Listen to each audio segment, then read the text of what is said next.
Welcome, friend, to this journey through time where we'll uncover the remarkable resilience of women who faced winter's deadly embrace with nothing but their wits and determination. Tonight, we're stepping into a world where survival wasn't just about staying warm, but about mastering an intricate dance between life and death that played out every winter for centuries. Whether you're settling in for the evening or simply curious about how our ancestors endured what would seem impossible to us today, I'm grateful you've chosen to spend this time exploring the past. I'd love to know where you're listening from and what draws you to these stories of medieval survival.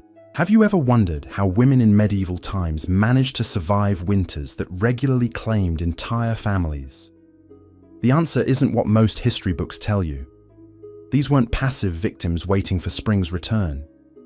Instead, medieval women developed sophisticated survival strategies that would make modern preppers look like amateurs, systematically preparing for months of potential starvation, bone-chilling cold, and complete isolation from the outside world.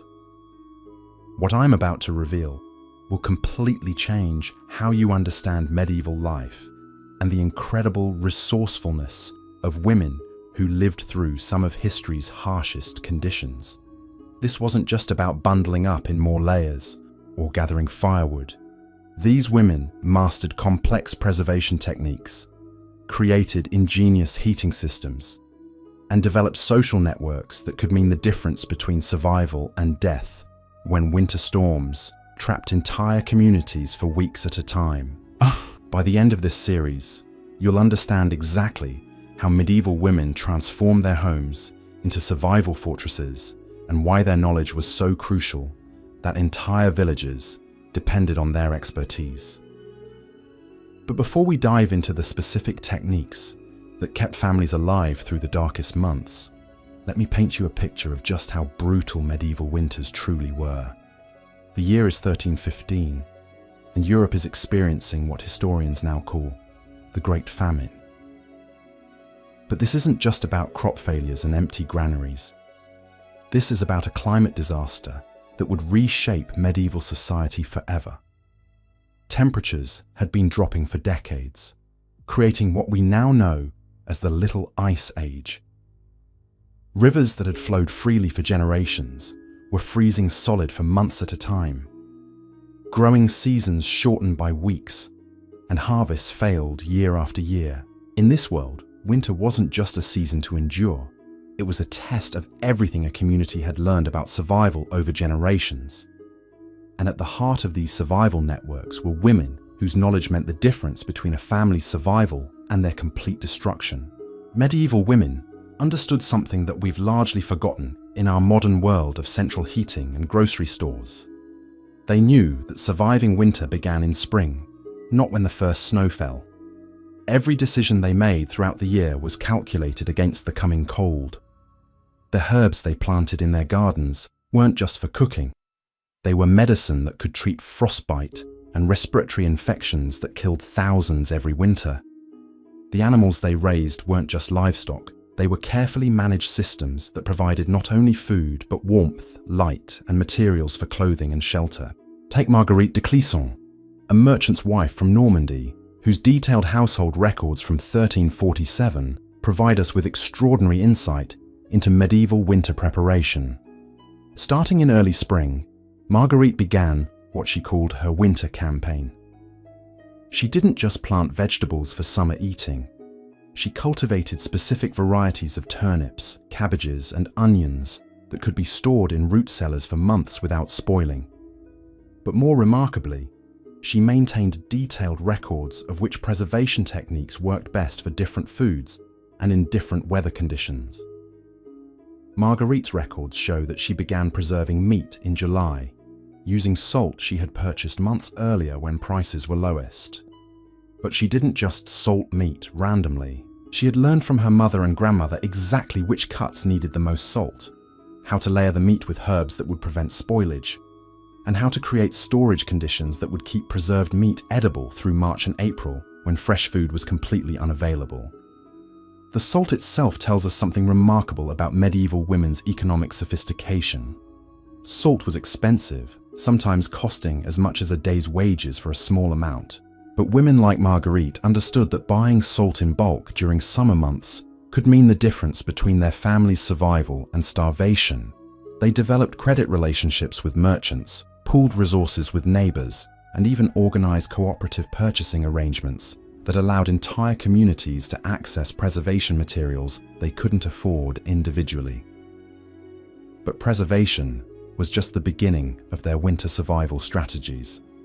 Medieval women also had to master what we might call thermal engineering without any understanding of modern physics. They learned through trial and error and generations of passed down knowledge how to create heating systems that could keep families warm using minimal fuel during months when gathering firewood might be impossible.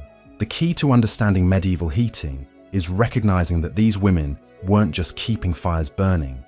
They were managing complex systems that captured, stored, and distributed heat throughout living spaces that might house extended families of 10 or 15 people. The central hearth wasn't just a fireplace, it was the heart of a sophisticated system that included heated stones for warming beds, ceramic vessels that could hold hot coals for hours, and carefully designed sleeping arrangements that maximized shared body heat while minimizing heat loss to the outside air. Isabella of Anjou, whose household management treatise from 1298 survives in fragmentary form, describes what she calls the art of winter warmth. Isabella explains that successful winter heating required understanding not just how to build fires, but how to build fires that would burn efficiently through the night without consuming excessive fuel. She describes techniques for banking coals that would provide steady heat for 12 hours using half the wood that most people burned in 6 hours. More remarkably, Isabella's treatise reveals that medieval women had developed sophisticated understanding of what we now call thermal mass. They would heat large stones during the day when they had fires burning for cooking, then move these stones to sleeping areas where they would radiate warmth through the night. They created what were essentially medieval hot water bottles, using ceramic vessels filled with heated water or sand that could provide personal warmth for hours without requiring additional fuel. The clothing systems that medieval women developed were equally sophisticated and far more complex than the simple layering that most people imagine. These weren't just people wearing more clothes.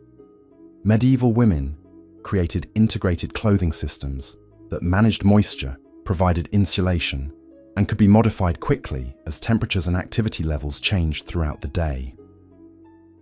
The key insight that medieval women understood about winter clothing was that staying dry was often more important than staying warm. Wet clothing in medieval winters could kill you faster than cold air alone, so they developed clothing systems that managed perspiration and external moisture using materials and techniques that wouldn't be understood by textile scientists for centuries. Wool was obviously crucial, but medieval women knew that not all wool was the same.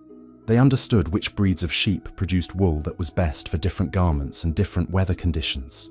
They knew that wool from sheep that had grazed on certain types of grass would be more water resistant, and they developed spinning and weaving techniques that enhanced these natural properties. But beyond wool, medieval women worked with materials that we might find surprising. They used bird down for insulation, but not just any bird down. They knew that down from different birds provided different types of insulation and had learned which types worked best in different conditions. They used fur not just for warmth, but strategically placed to provide windproofing in areas where heat loss was most dangerous.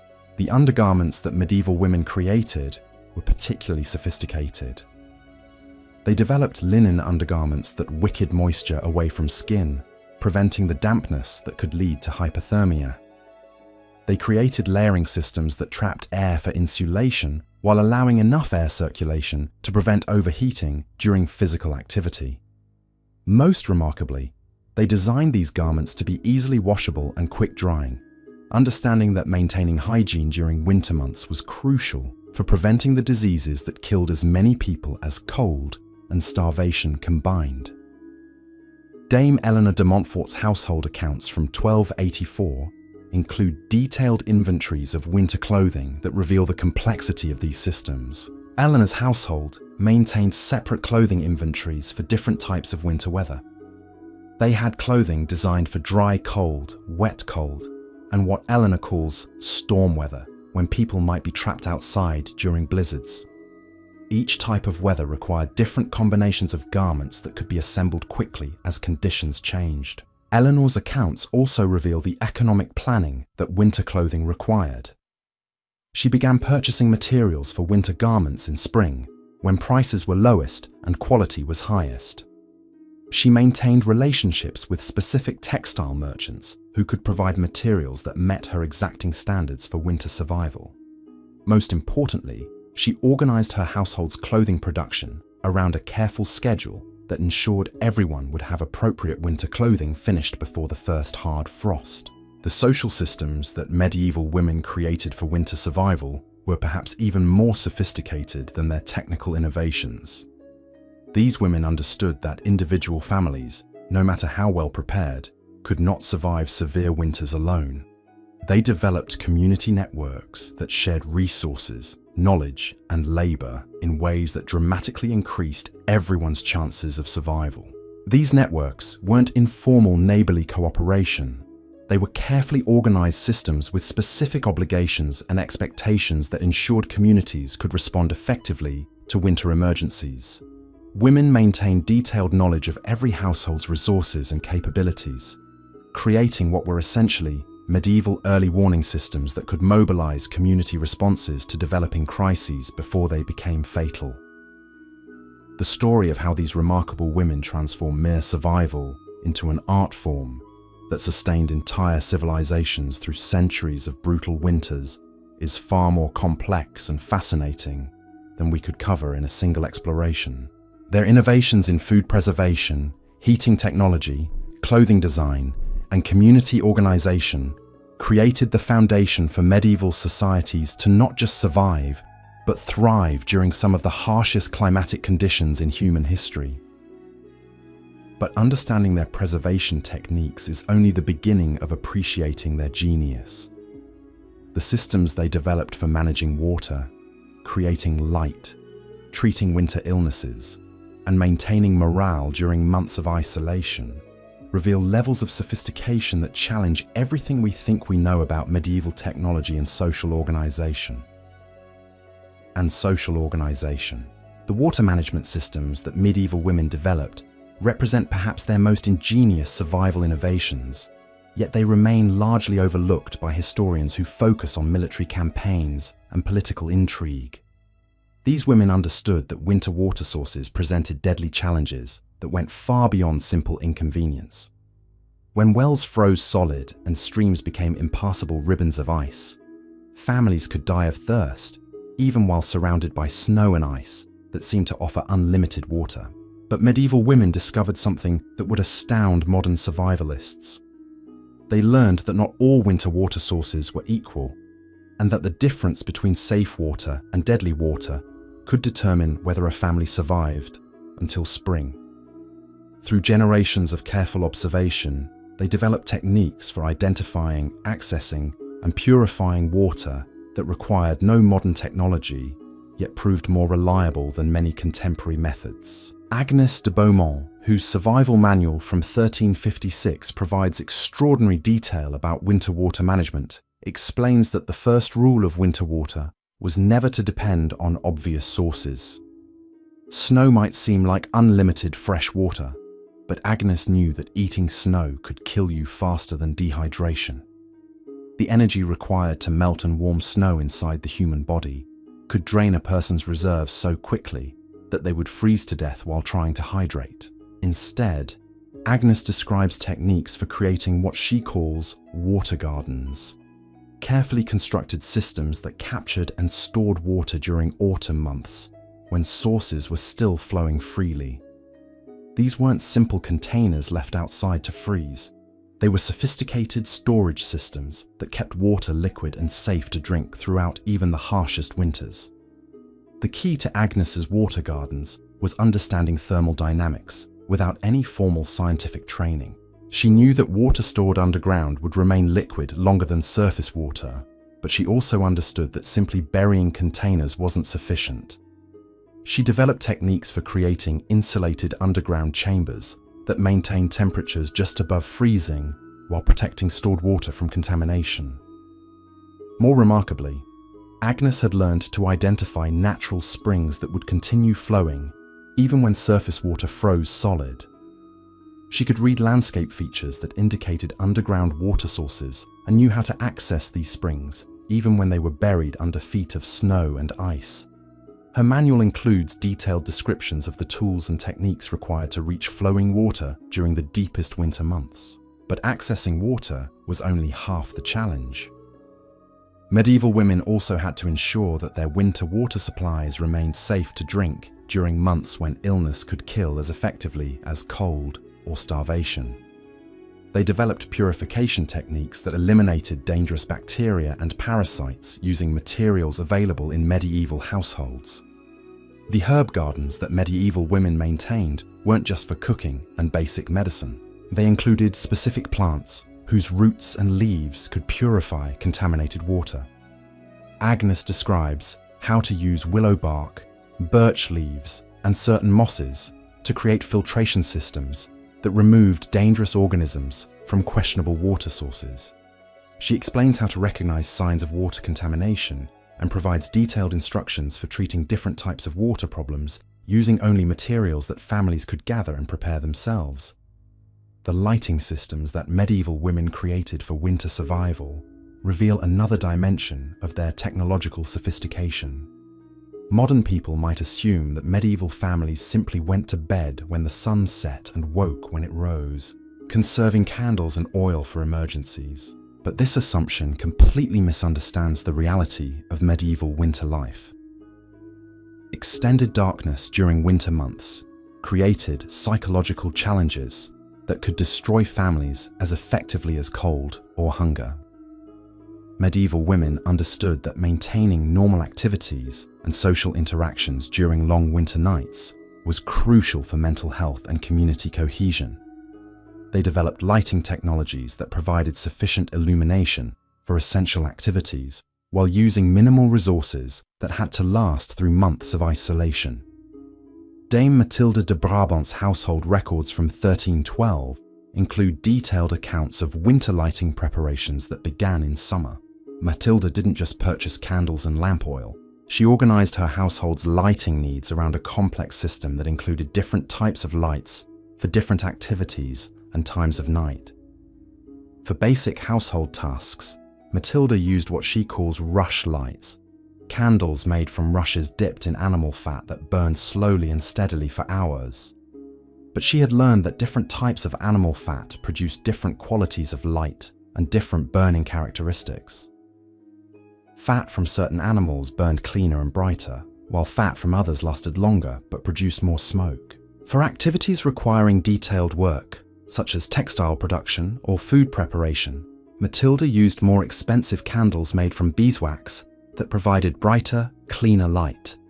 But she had calculated exactly how much beeswax her household would need for essential activities, and purchased only that amount, using cheaper alternatives for general illumination. Most ingeniously, Mathilde had learned to create reflective lighting systems that amplified available light using polished metal surfaces and carefully positioned containers of water.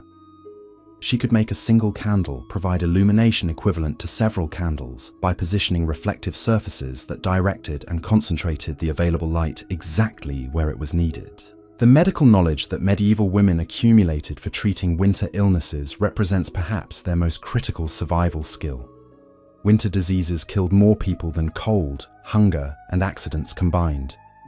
Medieval women became experts in diagnosing and treating respiratory infections, digestive problems, and injuries that were particularly dangerous during winter months when professional medical help was completely unavailable. But their medical knowledge went far beyond simple folk remedies. These women developed sophisticated understanding of how cold weather affected human physiology and created treatment protocols that addressed the specific challenges of winter illness. They understood that diseases progressed differently in cold weather, and that treatments effective during summer months might be useless or even dangerous during winter. Sister Marguerite of Saint Denis, whose medical treatise from 1289 survived in a monastery library, describes winter medicine as completely different from summer healing. She explains that winter illnesses require different herbs, different preparation methods, and different treatment schedules.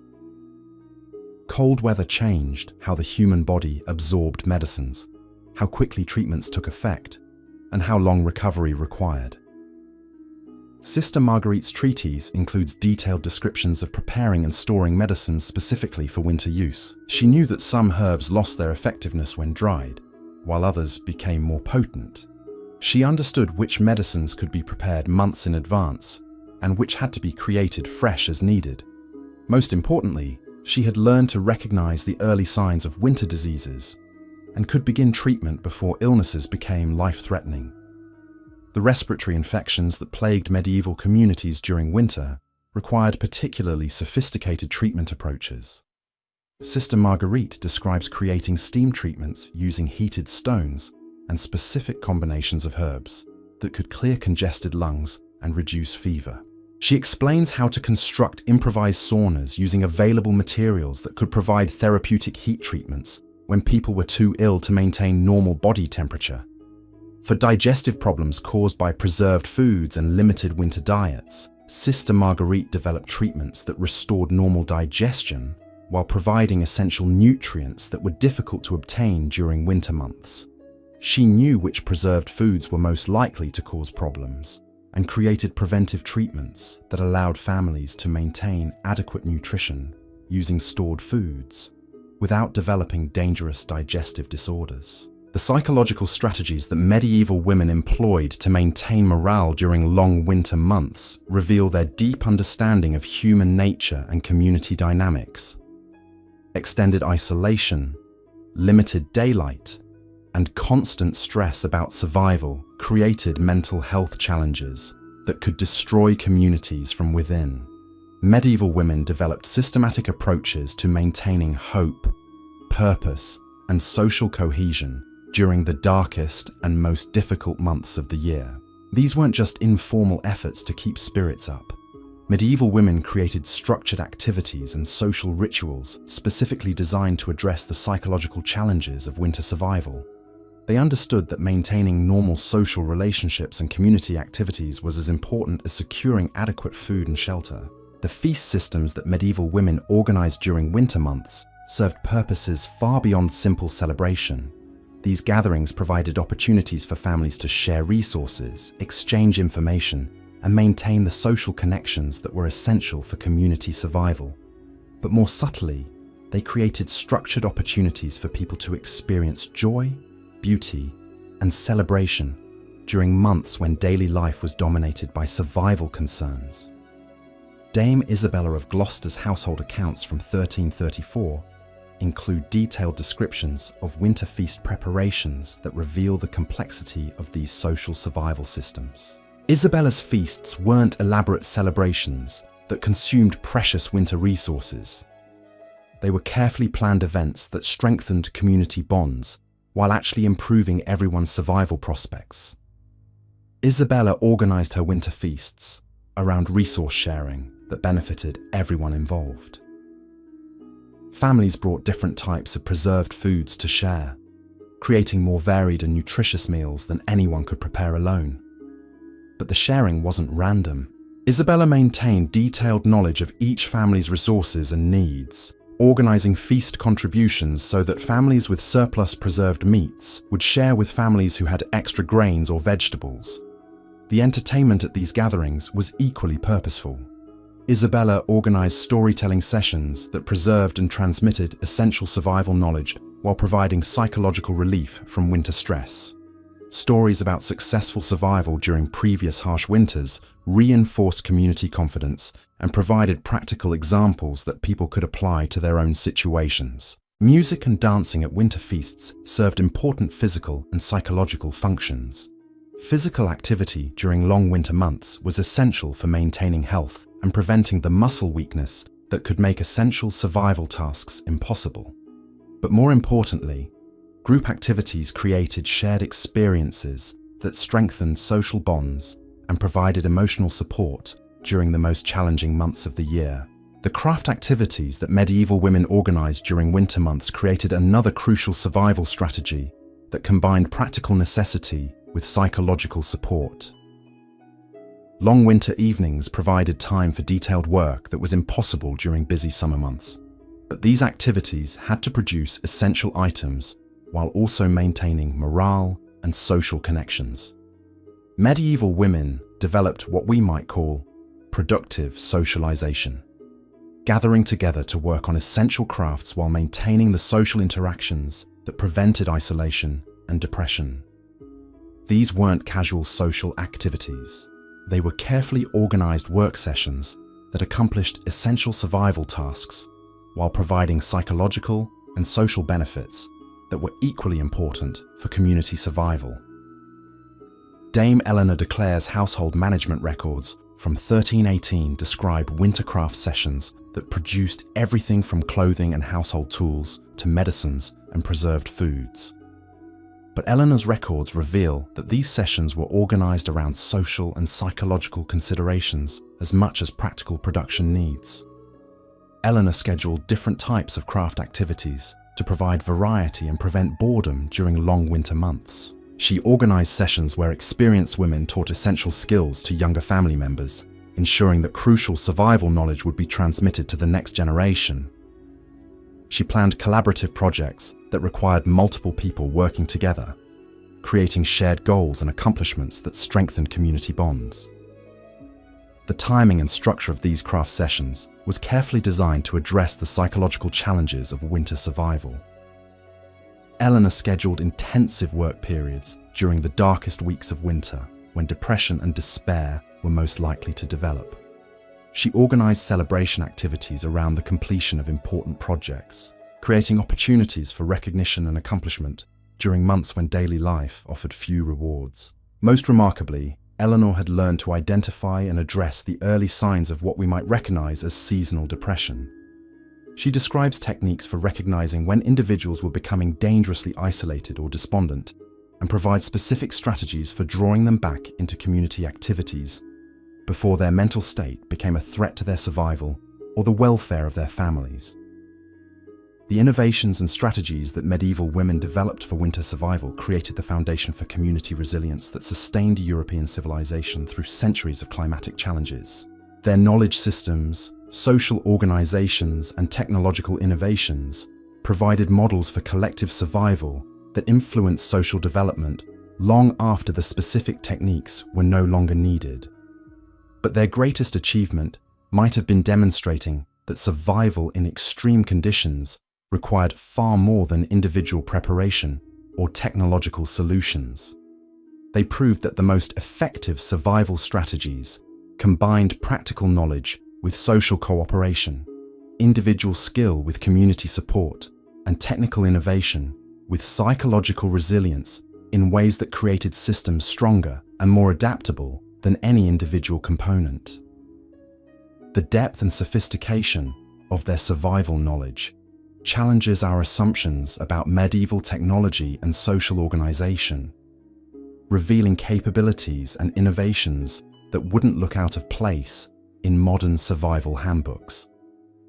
Yet their achievements were built entirely on careful observation, systematic experimentation, and the accumulated wisdom of generations of women who understood that their families and communities depended on their expertise to survive the harsh realities of medieval winters.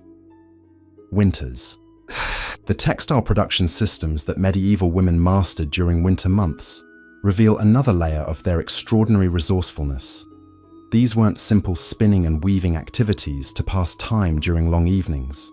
Medieval women understood that winter textile work could mean the difference between adequate protection from the elements and deadly exposure when existing clothing wore out or proved insufficient for unexpected weather conditions. Dame Catherine de Montpensier's workshop records from 1342 provide remarkable insight into the complexity of winter textile production. Catherine didn't just repair damaged clothing or create simple replacement garments. She had developed systematic approaches to textile production that maximized the use of available materials while creating garments specifically designed for different types of winter conditions that her family might encounter. Catherine's workshop operated on what she called the principle of continuous preparation. Throughout winter months, she maintained multiple textile projects at different stages of completion, ensuring that her household could respond quickly to changing clothing needs without wasting precious materials or time. She kept partially completed garments that could be finished rapidly if someone's existing clothing was damaged or lost. She maintained supplies of prepared materials that could be assembled into emergency clothing within days rather than weeks. But Catherine's most sophisticated innovation was her understanding of material properties under extreme conditions. She had learned through careful experimentation which combinations of fibers provided the best protection against different types of winter weather. She knew that wool from sheep raised in different environments had different characteristics when exposed to moisture, wind, and extreme cold.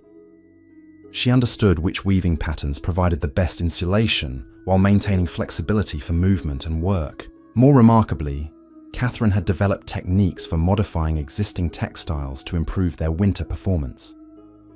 She could treat wool garments with natural substances that enhanced their water resistance without reducing their insulation properties. She knew how to repair damaged clothing in ways that actually strengthened the garment against future wear and weather damage. She had learned to combine different types of fibers in ways that created textiles with properties superior to any single material. The dye systems that medieval women maintained during winter months served purposes that extended far beyond simple decoration. Catherine's records reveal that certain dyes provided practical benefits for winter survival, including natural insect repellents that prevented infestations in stored clothing and antimicrobial properties that reduced the risk of skin infections during months when bathing was difficult or impossible.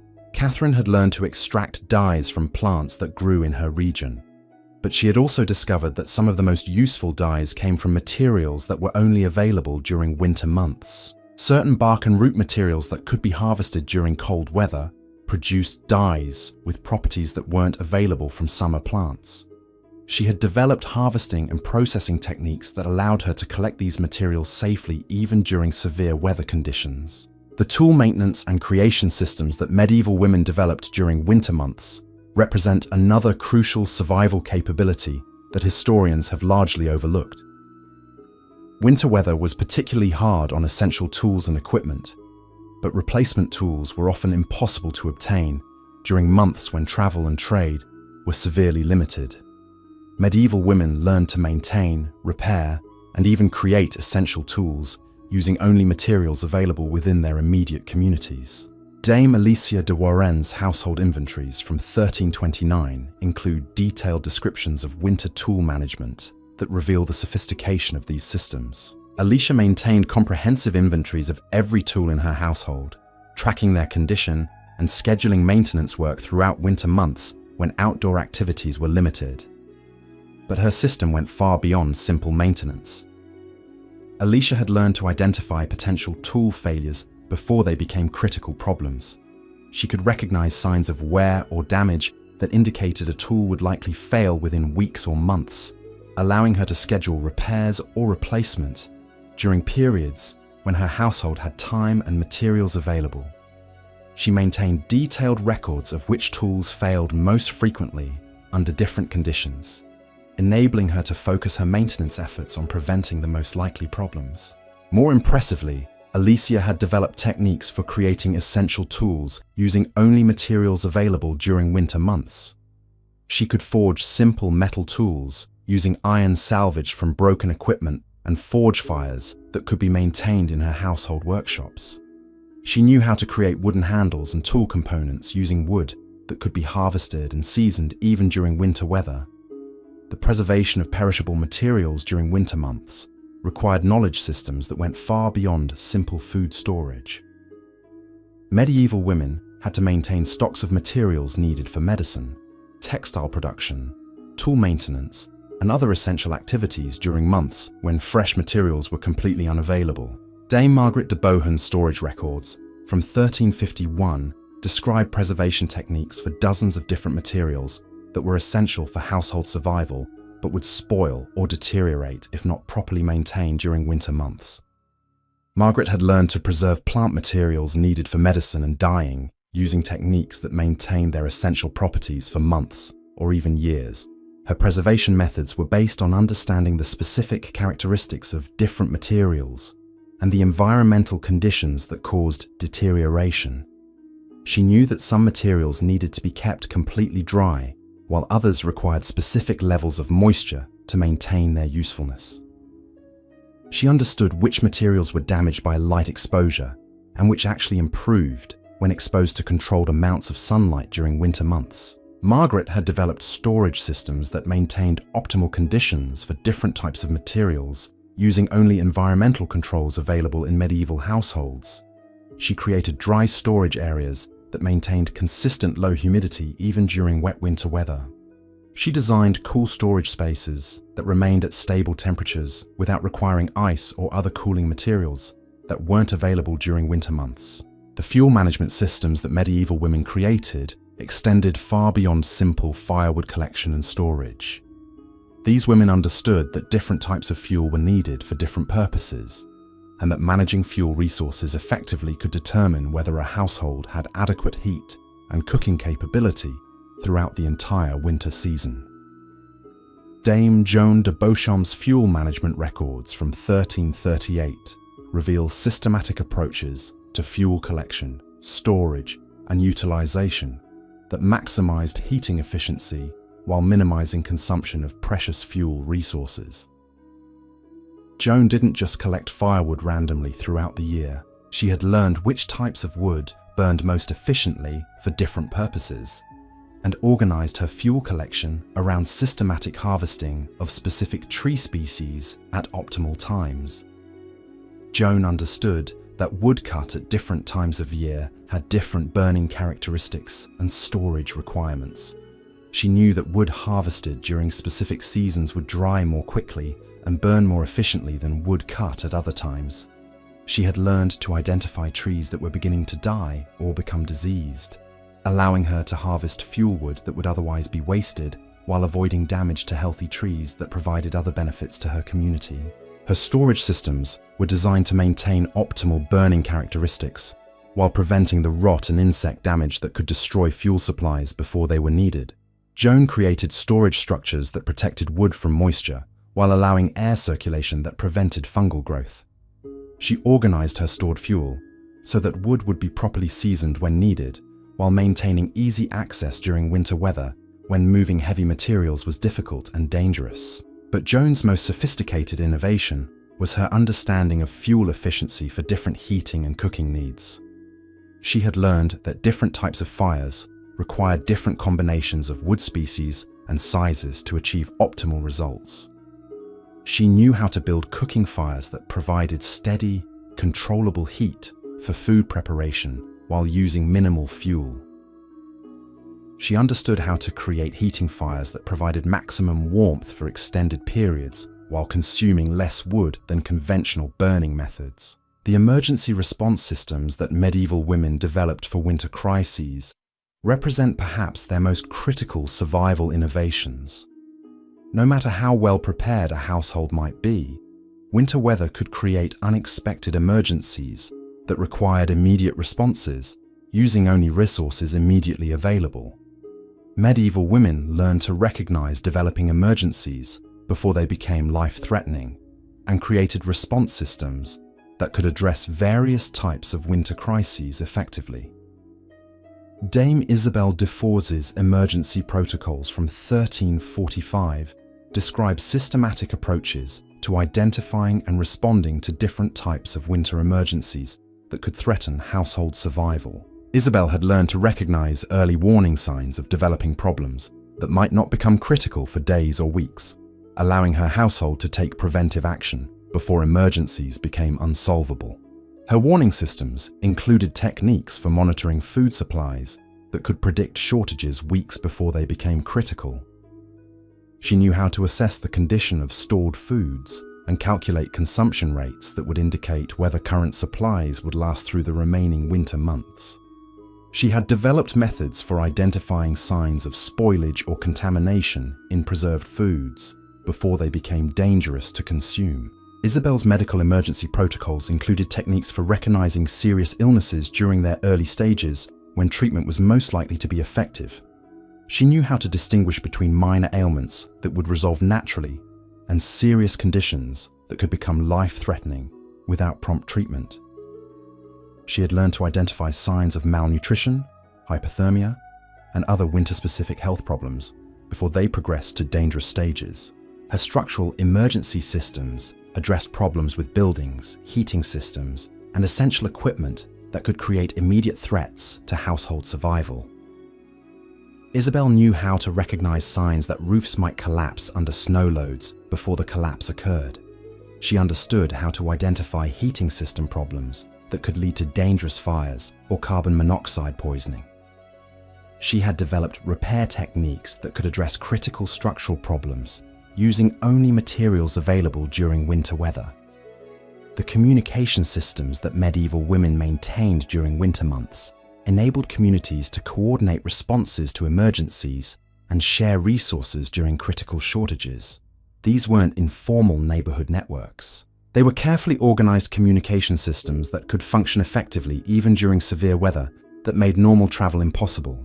Dame Eleanor de Montfort's communication records from 1352 describe signaling systems that allowed households to communicate essential information across distances during winter weather, when direct contact was impossible.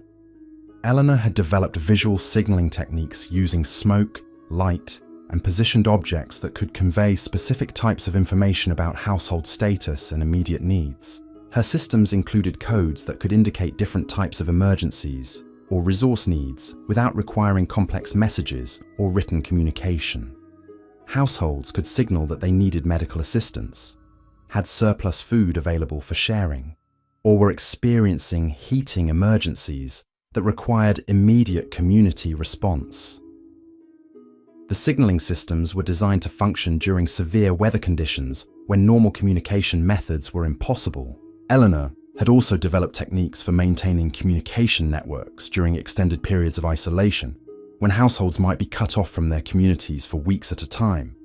She organized rotating communication schedules that ensured regular contact between households while minimizing the risks associated with travel during dangerous weather.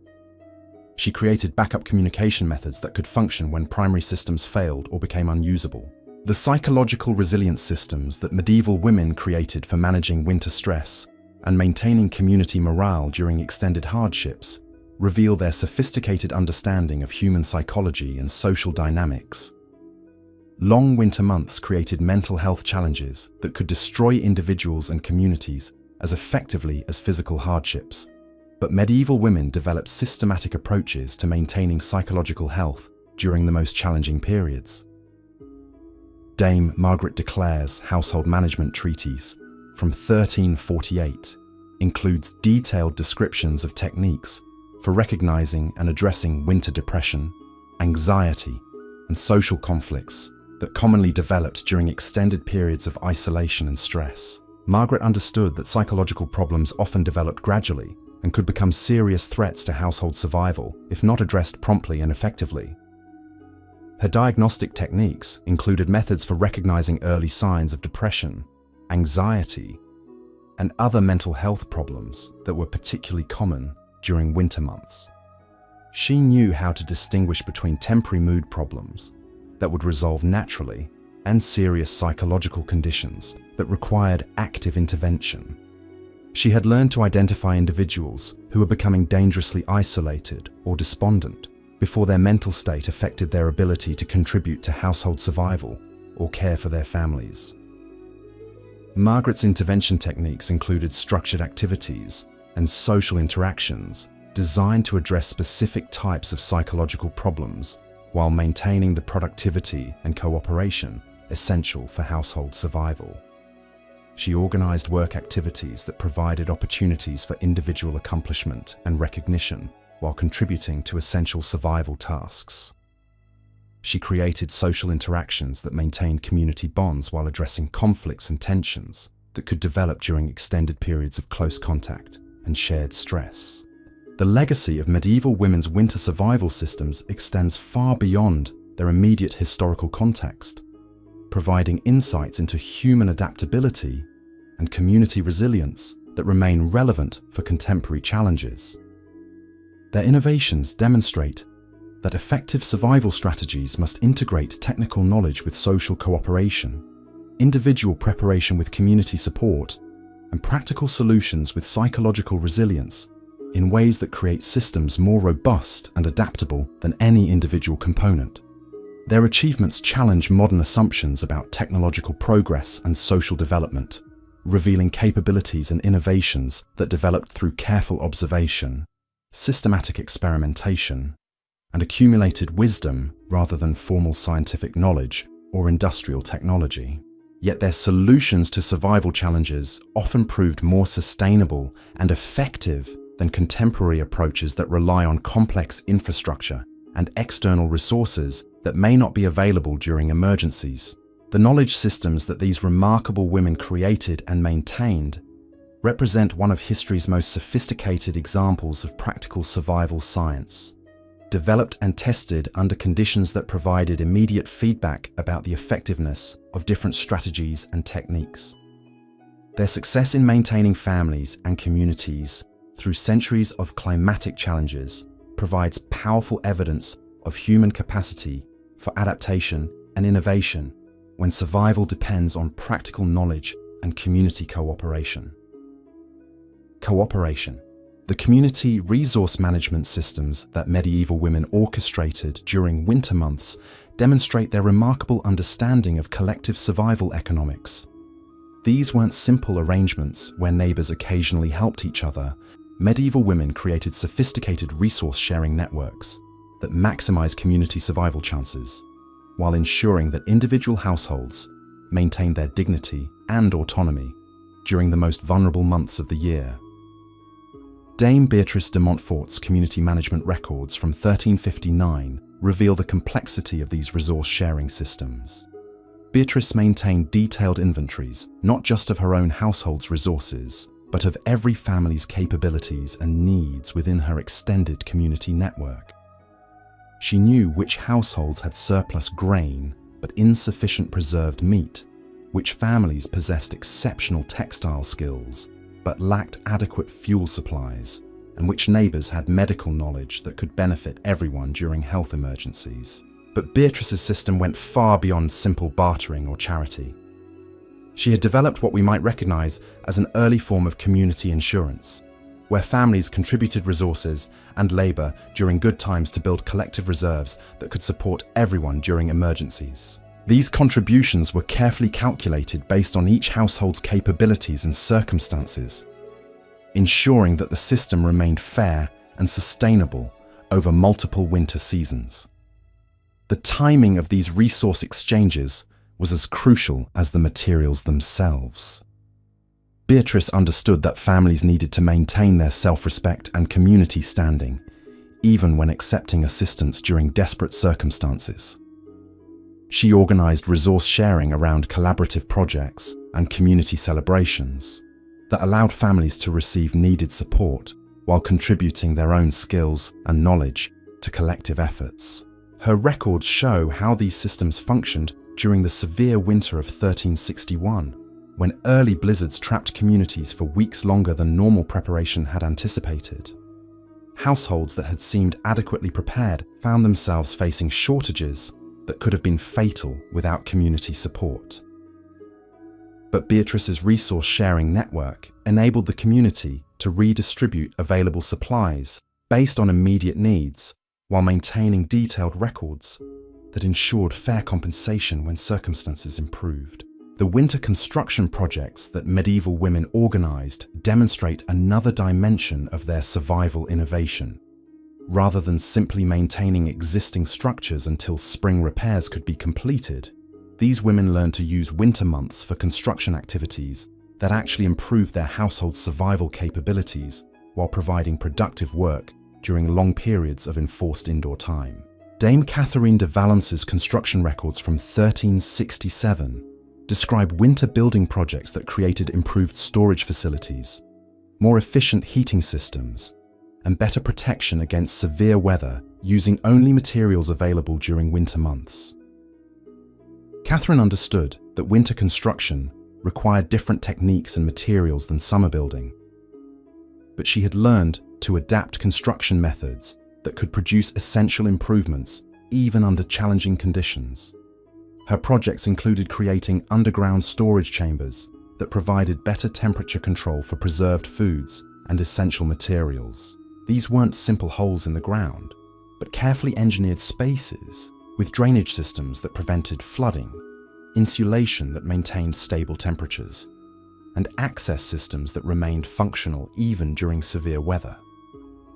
Catherine had also learned to improve existing heating systems during winter months using materials that could be salvaged or repurposed from other household items. She could modify fireplaces to improve heat distribution and reduce fuel consumption, create thermal mass systems that stored and released heat more efficiently, and build ventilation systems that prevented dangerous smoke accumulation while maintaining indoor temperatures. Her most impressive innovations involved creating multi-purpose construction projects that addressed several survival needs simultaneously.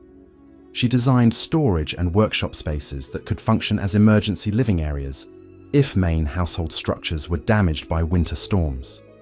She created food preparation areas that incorporated heating systems, storage facilities, and workspaces in integrated designs that maximized efficiency while minimizing the fuel and materials required for construction and operation.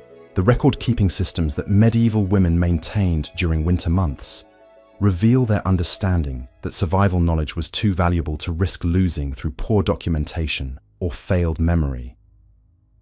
These women developed systematic approaches to recording and preserving information about successful survival strategies, failed experiments, and environmental observations that could guide future survival decisions.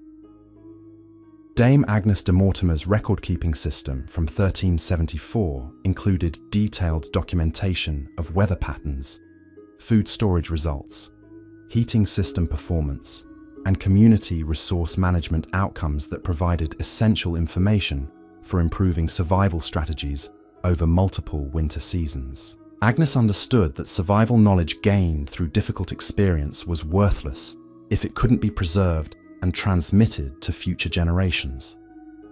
Her weather records included not just basic information about temperatures and snowfall, but detailed observations about how different weather patterns affected various aspects of household survival.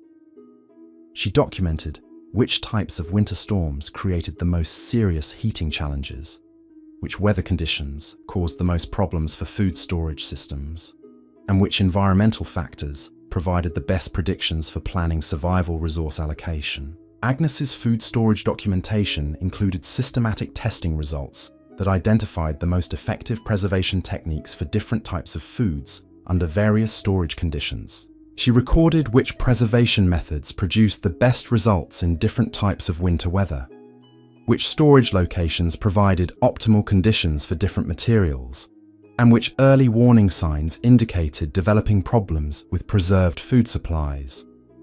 Her heating system records documented fuel consumption rates for different heating configurations, temperature maintenance results for various thermal mass systems, and efficiency comparisons between different heating techniques under various weather conditions. This information enabled her household to optimize their heating systems based on actual performance data rather than guesswork or tradition. Most importantly, Agnes maintained detailed records of community resource sharing results that documented which collaborative arrangements produced the best survival outcomes while maintaining social harmony. Her records showed which types of resource exchanges worked most effectively during different types of emergencies, which community organization methods produced the best cooperation during stressful periods, and which leadership approaches maintained effective decision-making during crisis situations. The innovation and experimentation systems that medieval women developed during winter months challenge modern assumptions about medieval attitudes toward change and technological development. These women were constantly experimenting with new techniques, testing improved methods, and adapting existing knowledge to address changing circumstances and unexpected challenges. Dame Joan de Bohun's experimental records from 1382 describe systematic approaches to testing new survival techniques while maintaining the proven methods that her household depended on for basic survival. Joan understood that failed experiments during winter months could have fatal consequences, but she also recognized that improved techniques could mean the difference between mere survival and relative comfort during harsh conditions. Her experimental methodology involved careful small-scale testing of new techniques before implementing them in ways that could affect essential survival systems. She would test new food preservation methods on small quantities of materials while maintaining her proven preservation systems for the bulk of her household's food supplies. She experimented with modified heating techniques in secondary spaces while ensuring that her main heating systems continued operating reliably. Joan's experiments included systematic testing of new materials and techniques that could improve existing survival systems without requiring major changes to established procedures. She tested different combinations of preservation materials to determine which produced better results than traditional methods. She experimented with modified construction techniques that could create more effective storage and workspaces using available materials more efficiently. Her innovation process included careful documentation of experimental results that enabled her to identify successful improvements while avoiding repeated failures that could waste precious resources.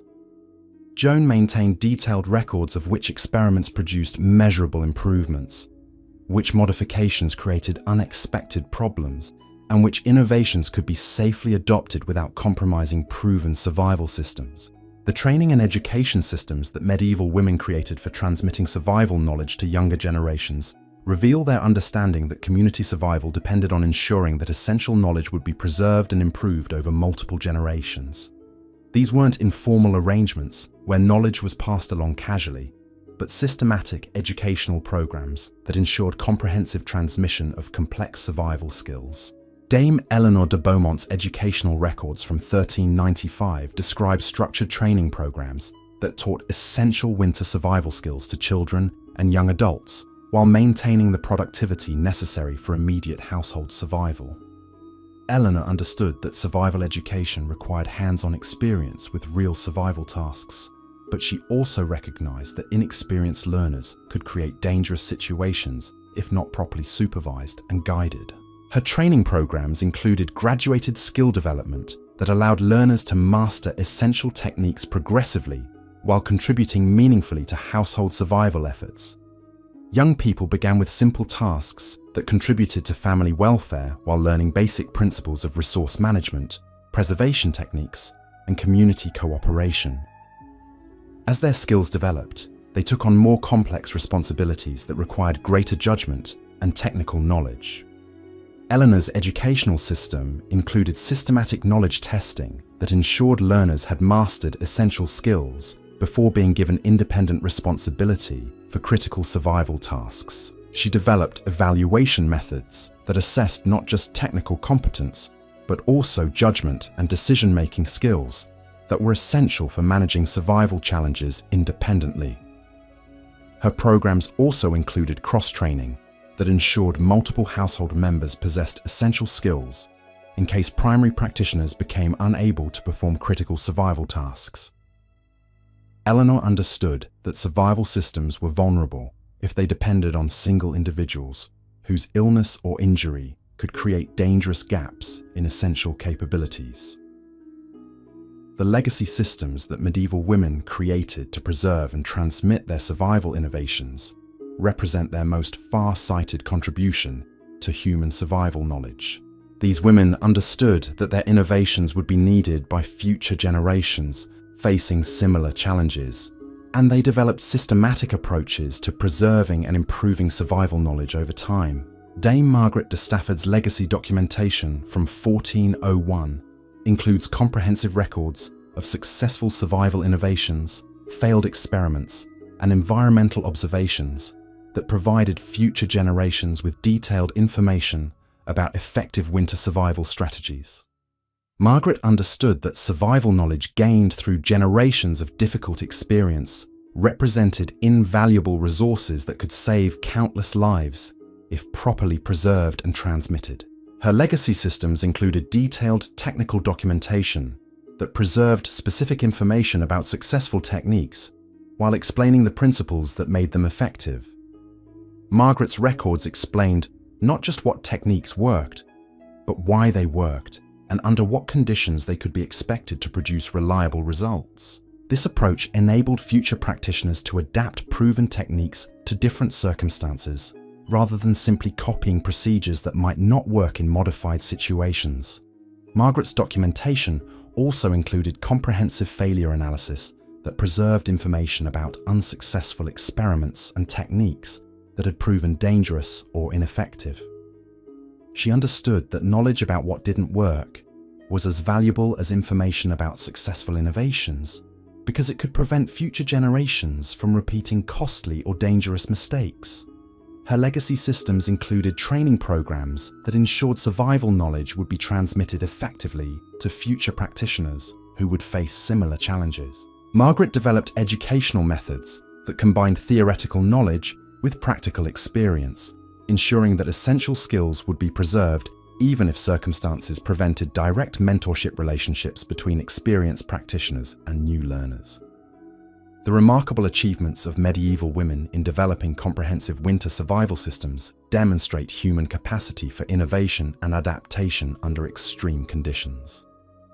Their success in maintaining families and communities through centuries of harsh winters reveals the effectiveness of approaches that integrate technical knowledge with social cooperation, individual skill with community resources, and practical solutions with psychological resilience. Their innovations challenge modern assumptions about technological progress and social development, showing that sophisticated solutions to survival challenges can develop through careful observation, systematic experimentation, and accumulated wisdom rather than formal scientific knowledge or industrial technology. Yet their techniques often proved more sustainable and reliable than contemporary approaches that depend on complex infrastructure and external resources. The knowledge systems these extraordinary women created represent one of history's most comprehensive examples of practical survival science, developed and tested under conditions that provided immediate feedback about effectiveness and reliability. Their success in maintaining civilization through centuries of climatic challenges provides powerful evidence of human ingenuity and the importance of preserving traditional knowledge that has been proven effective through generations of practical application. Most importantly, their achievements demonstrate that the most effective survival strategies must address not just immediate physical needs, but also the social, psychological, and cultural requirements that enable communities to maintain their humanity while enduring extreme hardships. Medieval women understood that survival without dignity, community, and hope was merely prolonged suffering, rather than genuine preservation of human civilization. Their legacy extends far beyond their immediate historical context, providing insights and techniques that remain relevant for contemporary challenges involving climate change, resource scarcity, and community resilience. The principles they developed for managing scarce resources, maintaining community cooperation, and preserving essential knowledge continue to offer valuable guidance for modern communities facing environmental and social challenges that threaten their survival and prosperity. The story of how medieval women transformed winter survival from desperate endurance into sophisticated systems of community resilience represents one of humanity's greatest achievements in practical innovation and social organization. Their remarkable accomplishments prove that extraordinary circumstances can inspire ordinary people to develop extraordinary capabilities when survival depends on intelligence, cooperation, and unwavering determination to preserve not just life itself, but the values and relationships that make life worth preserving. The seasonal timing systems that medieval women developed for winter preparation reveal perhaps their most sophisticated understanding of survival planning. These weren't simple calendar-based reminders to begin certain activities at predetermined dates. Medieval women created complex timing systems that integrated weather observation, resource availability, and community coordination to optimize preparation efforts while minimizing waste of precious time and materials during critical preparation periods. Dame Constance de Lacy's timing protocols from 1388 demonstrate the extraordinary complexity of these seasonal coordination systems. Constance didn't just begin winter preparations at arbitrary dates each year. She had learned to read environmental indicators that predicted how severe each winter would be, and how early preparation activities needed to begin to ensure adequate readiness for the specific challenges each season would present. Her environmental monitoring system included detailed observation of animal behavior patterns that provided reliable predictions about winter severity, months before weather patterns became obvious to casual observers. Constance knew that certain bird migration patterns indicated unusually harsh winters were approaching, while specific changes in squirrel and deer behavior suggested milder seasons that would require different preparation strategies. Plant growth patterns provided another layer of environmental intelligence that informed Constance's preparation timing. She understood that certain trees and shrubs modified their growth and seed production based on environmental conditions that predicted winter weather patterns. Changes in fruit production, leaf development, and root growth provided information about approaching weather conditions that enabled more precise preparation planning. But Constance's most sophisticated timing innovation was her integration of multiple environmental indicators into comprehensive prediction systems that guided community-wide preparation efforts. She didn't just use environmental information to plan her own household's activities. She coordinated community preparation schedules that optimized resource sharing, labor allocation, and skill transmission during the critical months when winter preparation activities had to be completed. Her community coordination system included scheduled preparation activities that ensured essential tasks were completed in optimal sequence while maximizing cooperation between households with different capabilities and resources. Constance organized community meat preservation sessions that allowed multiple families to share expensive salt and specialized preservation knowledge while processing their winter meat supplies more efficiently than individual households could manage alone. The skill specialization systems that medieval women developed during winter months created another dimension of community survival strategy that maximized the effectiveness of available human resources, while ensuring that essential capabilities remained available even when individual specialists became unable to perform their roles. Dame Alice de Monthermer's specialization records from 1396 reveal how communities organized individual expertise into collective survival systems that were more robust and capable than any household could achieve independently. Alice understood that winter survival required numerous specialized skills that no single person could master completely, but she had learned to create community skill networks that made all essential capabilities available to everyone when needed. Her specialization system included identifying and developing individual expertise in specific survival skills, while ensuring that multiple community members possessed at least basic competence in all essential areas. Alice organized her community so that certain individuals became experts in food preservation, others specialized in textile production, and still others focused on medical knowledge and tool maintenance. But Alice's system avoided the vulnerability that could result from overdependence on individual specialists. She ensured that primary specialists trained secondary practitioners who could assume essential responsibilities if main experts became unable to perform their roles. Her system included cross-training programs that gave every community member enough knowledge in all essential areas to handle basic tasks and recognize when specialist expertise was needed. The resource quality assessment systems that medieval women developed enabled them to maximize the effectiveness of available materials while avoiding waste of precious resources that couldn't be replaced during winter months. These weren't simple techniques for identifying obviously spoiled or damaged materials, but sophisticated evaluation methods that could predict how different resources would perform under various winter conditions. Dame Joan de Warenne's quality assessment protocols from 1403 include detailed techniques for evaluating food preservation materials, textile components, fuel supplies, and medical materials to determine their suitability for different winter applications. Joan understood that materials that seemed adequate for normal use might fail catastrophically under winter stress conditions, making accurate quality assessment essential for reliable survival planning.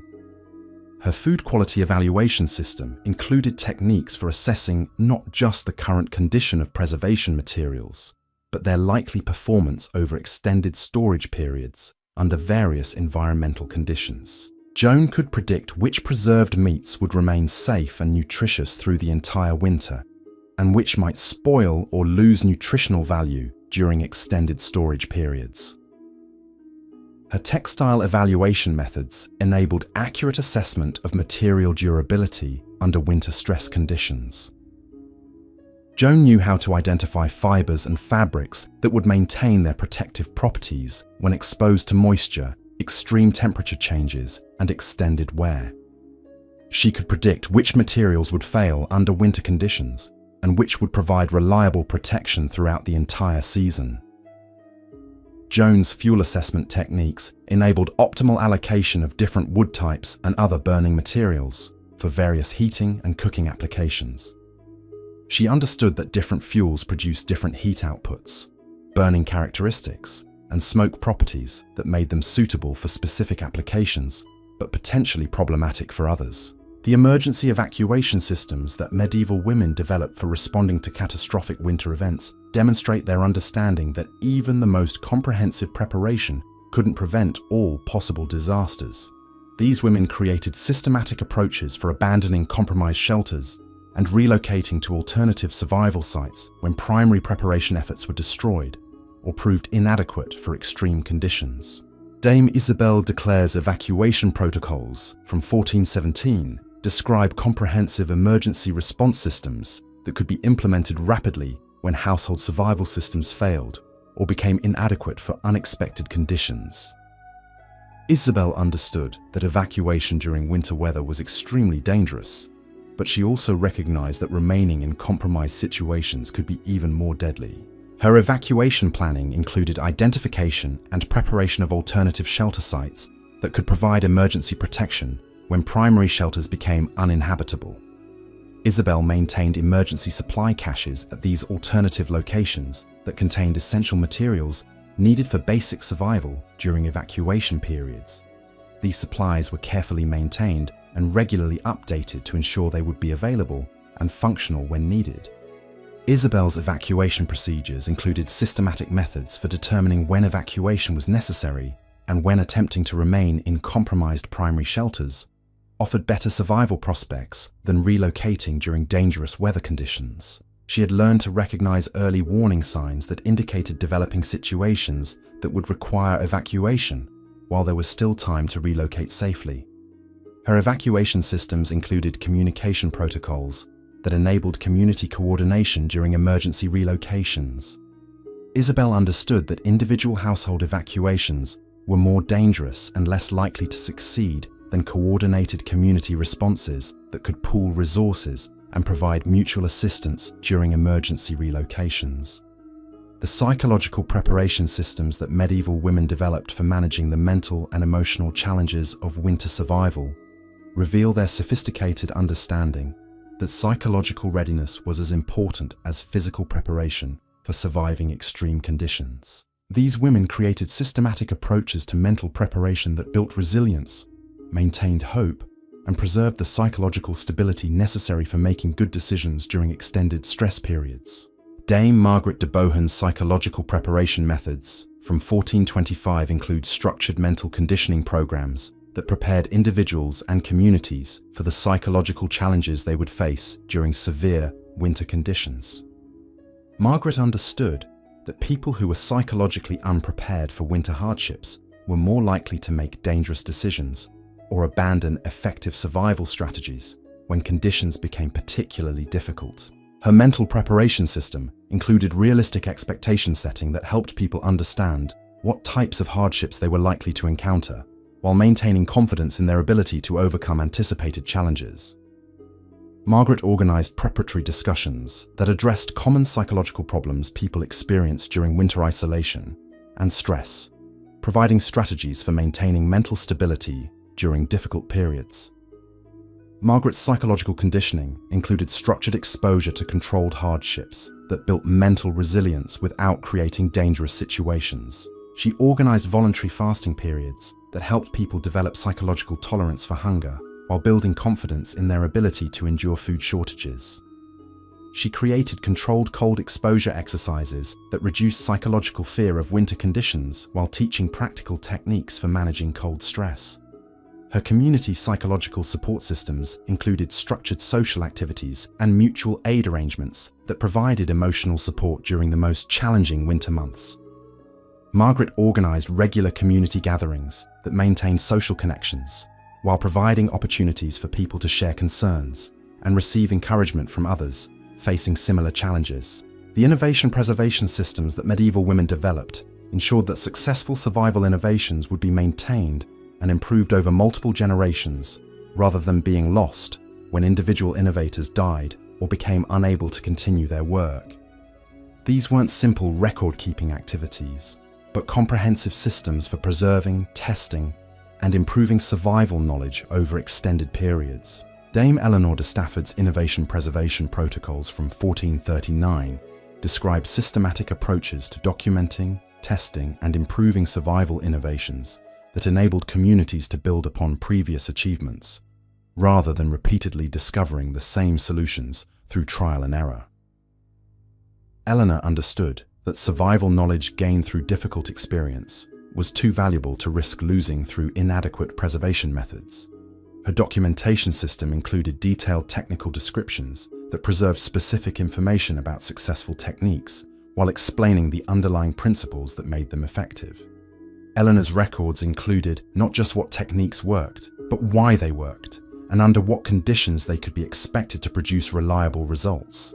Eleanor's testing protocols included systematic verification methods that confirmed the effectiveness of documented techniques under various conditions, while identifying potential improvements or modifications that could enhance their reliability.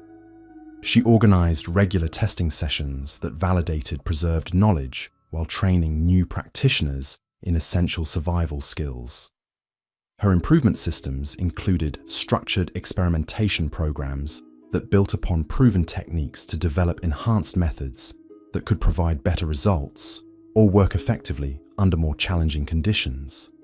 Eleanor's innovation development followed systematic procedures that minimized the risk of dangerous failures while maximizing the potential for beneficial improvements. The knowledge transmission systems that medieval women created for sharing survival expertise between communities enabled the spread of effective innovations while preventing the loss of valuable knowledge when individual communities faced disasters that destroyed their accumulated expertise.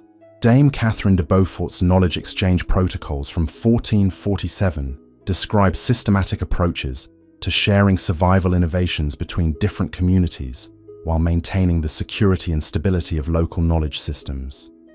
Catherine understood that survival knowledge was most effective when it could be adapted to local conditions and resources, but she also recognized that isolation prevented communities from benefiting from innovations developed elsewhere. Her knowledge exchange system included structured communication networks that enabled communities to share information about successful survival techniques while maintaining operational security that prevented potentially hostile groups from gaining access to sensitive information about community resources and capabilities. Catherine's knowledge validation methods included systematic testing procedures that enabled communities to evaluate shared techniques before implementing them in ways that could affect essential survival systems. She organized collaborative testing programs that allowed multiple communities to share the costs and risks of evaluating new survival innovations while maximizing the benefits of successful developments. Her knowledge adaptation protocols included systematic methods for modifying shared techniques to work effectively with local resources and environmental conditions. Catherine understood that survival techniques developed in one region might require significant modification to work effectively elsewhere, and she created systematic approaches to adaptation that preserved the essential principles while adjusting implementation methods. The comprehensive winter survival systems that medieval women developed represent one of humanity's most remarkable achievements in practical innovation and community organization. Their success in maintaining families and communities through centuries of harsh winters demonstrates the effectiveness of approaches that integrated technical knowledge with social cooperation, individual skill with collective resources, and immediate survival needs with long-term sustainability.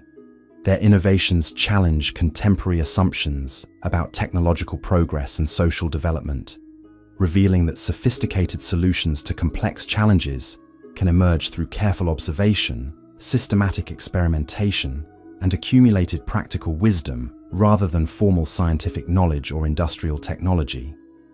Yet their techniques often proved more reliable and sustainable than modern approaches that depend on complex infrastructure and external resources. The knowledge systems these extraordinary women created and maintained represent comprehensive examples of practical survival science that were developed and refined through generations of real-world testing, under conditions that provided immediate feedback about effectiveness and reliability. Their success in preserving human civilization through prolonged periods of environmental challenge provides powerful evidence of human capacity for innovation and adaptation when survival depends on practical knowledge and community cooperation. Most significantly, their achievements demonstrate that effective survival strategies must address not only immediate physical needs, but also the social, psychological, and cultural requirements that enable communities to maintain their humanity and values while enduring extreme hardships. Medieval women understood that mere physical survival without dignity, community, and hope represented failure rather than success in preserving what made human life worth living. Their legacy extends far beyond their immediate historical context, offering insights and methodologies that remain relevant for contemporary challenges involving environmental change, resource limitations, and community resilience. The principles they developed for managing scarce resources, maintaining social cooperation, and preserving essential knowledge continue to provide valuable guidance for modern communities facing unprecedented challenges that threaten both their immediate survival and their long-term prosperity. The story of medieval women's winter survival innovations reveals the remarkable human capacity for developing comprehensive solutions to existential challenges through intelligence, determination, and collaborative effort. Their achievements prove that ordinary people can accomplish extraordinary things when circumstances demand innovation, and survival depends on the successful integration of individual capability with collective wisdom and mutual support. The adaptation systems that medieval women mastered for adjusting their survival strategies to unpredictable winter conditions reveal their profound understanding that rigid preparation could prove as deadly as inadequate planning. These women recognized that each winter presented unique challenges that required flexible responses built upon solid foundational knowledge, but capable of rapid modification when circumstances demanded different approaches. Dame Philippa de Mortimer's adaptive protocols from 1453 demonstrate how successful winter survival required constant assessment and adjustment of strategies based on changing conditions throughout the season. Philippa understood that assumptions made during autumn preparation might prove incorrect when actual winter conditions developed, and she had created systematic approaches for modifying survival strategies without abandoning the core systems her household depended upon. Her adaptive methodology included regular evaluation schedules that assessed the effectiveness of current survival strategies while identifying developing problems that might require strategic modifications. Philippa conducted weekly assessments during critical winter months that evaluated food consumption rates, fuel usage patterns, health indicators, and community resource availability to determine whether current strategies were producing expected results. When assessments indicated that modifications were necessary, Philippa implemented changes using graduated adjustment procedures that preserved essential survival capabilities while testing new approaches on limited scales before full implementation. She never abandoned proven techniques until alternative methods had demonstrated superior effectiveness under actual conditions.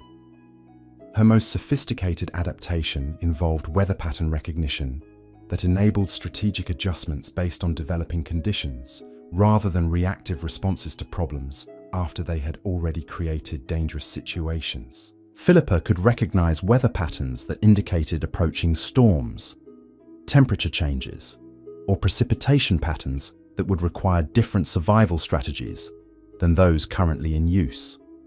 The microclimate management systems that medieval women developed within their living spaces created controlled environments that dramatically improved survival odds while using minimal additional resources. These weren't simple heating improvements, but comprehensive environmental control systems that managed temperature, humidity, air quality, and light levels to create optimal conditions for human survival during extreme weather. Dame Agnes de Vere's environmental control records from 1461 reveal sophisticated understanding of how indoor environmental conditions affected health, morale, and survival during extended winter confinement.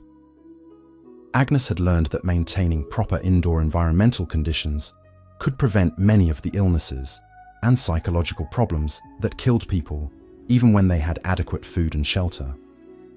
Her temperature management system went far beyond simple heating to include strategic temperature zones that optimized comfort and resource efficiency simultaneously. Agnes created warmer zones for essential activities like food preparation and textile work, moderate temperature areas for general living activities, and cooler zones for storage that prevented spoilage while conserving fuel. Agnes had also mastered humidity control techniques that prevented the dampness that could cause respiratory infections and structural damage, while avoiding excessive dryness that created other health problems. She used combinations of water containers, wet textiles, and ventilation adjustments to maintain optimal humidity levels using only materials available in medieval households. Her air quality management included ventilation systems that provided fresh air circulation while minimizing heat loss, removing dangerous combustion gases while maintaining indoor temperatures, and controlling odors and airborne contaminants that could cause illness during extended indoor confinement periods. The waste management systems that medieval women created during winter months addressed challenges that could quickly transform survival situations into deadly health crises. Extended indoor confinement with multiple people and animals created waste disposal problems that required sophisticated solutions to prevent contamination of food, water, and living spaces. Dame Joan de Neville's waste management protocols from 1469 describe comprehensive systems for handling human waste, food scraps, textile waste, and other byproducts of winter survival activities while maintaining sanitary conditions and preventing contamination that could cause dangerous infections during months when medical resources were extremely limited. Her human waste management system included indoor facilities that functioned effectively during severe weather while preventing contamination of water supplies and living spaces.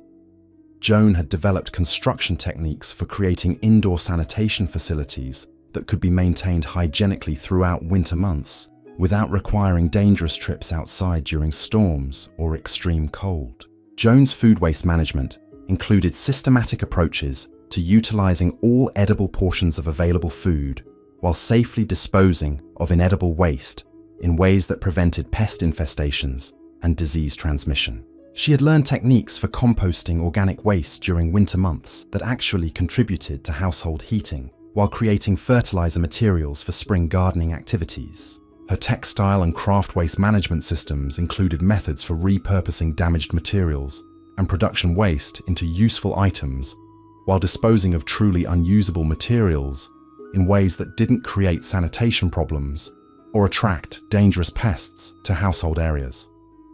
The sleep optimization systems that medieval women developed recognized that proper rest was essential for maintaining the physical and mental capabilities necessary for winter survival, but that cold conditions and stress made quality sleep difficult to achieve. These women created comprehensive sleep management systems that maximized rest effectiveness while minimizing the resources required for comfortable sleeping conditions.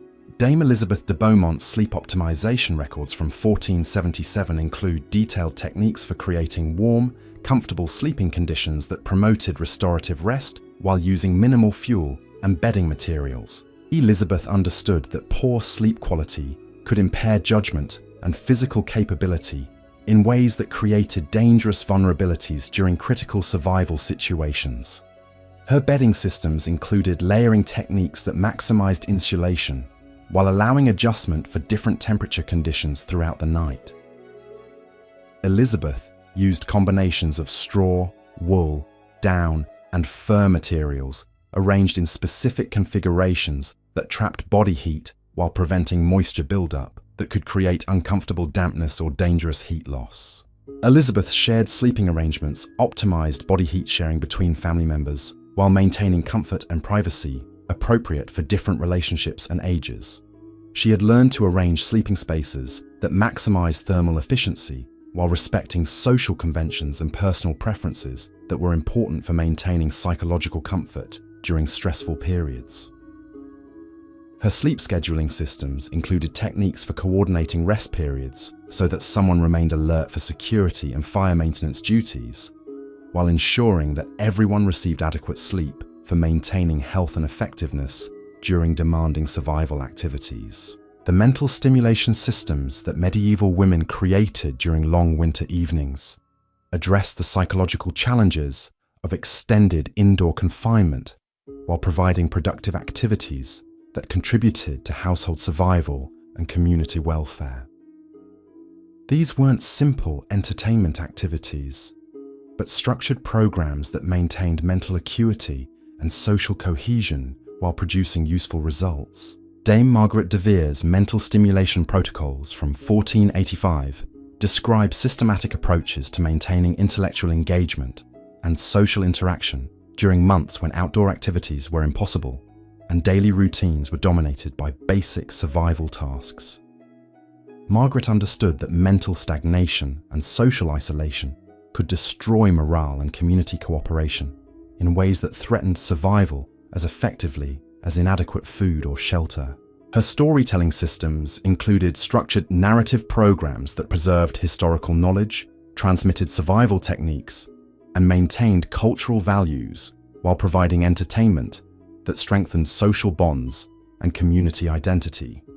Margaret organized storytelling sessions that combined education with entertainment, ensuring that essential knowledge was transmitted effectively while providing psychological relief from survival stress.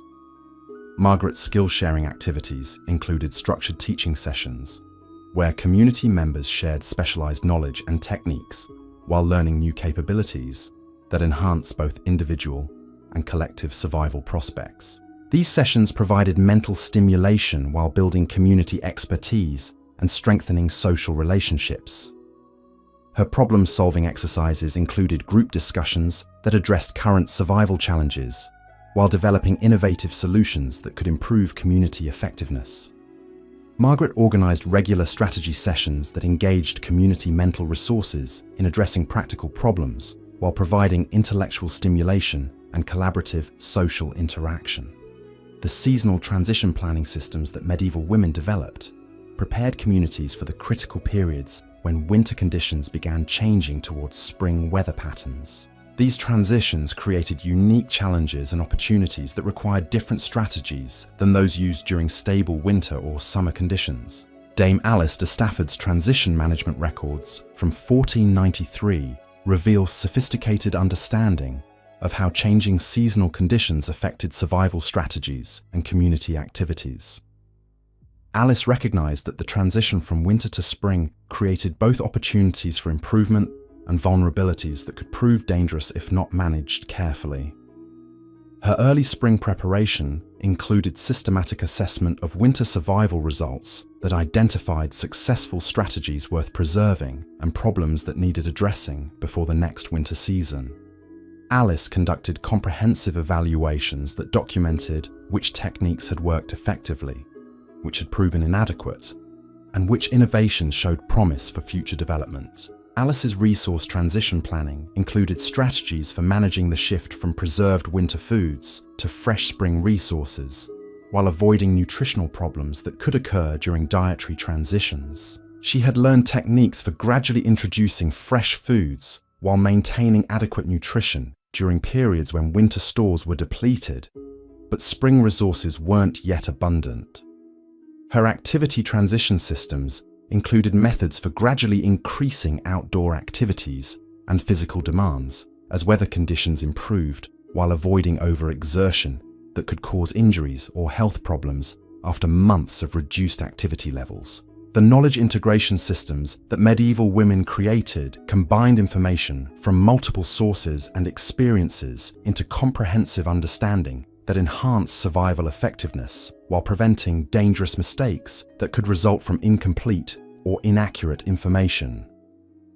These women understood that survival knowledge was most effective when different types of information were combined systematically. Dame Joanne de Beauchamp's knowledge integration protocols from 1501 describe methods for combining personal experience, community knowledge, and environmental observations into comprehensive understanding that guided survival decisions more effectively than any single source of information could provide. Joan recognized that successful survival required integrating multiple types of knowledge while maintaining critical evaluation that prevented dangerous assumptions.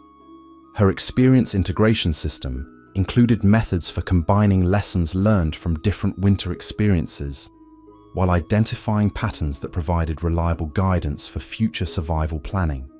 Joan maintained detailed records that enabled systematic comparison of different survival strategies under various conditions, identifying approaches that consistently produce superior results. Joan's community knowledge integration included systematic methods for evaluating and combining survival information shared by different community members while maintaining critical assessment that prevented adoption of ineffective or dangerous techniques. She had developed evaluation criteria that could distinguish between reliable knowledge based on successful experience and unreliable information based on assumption or hearsay.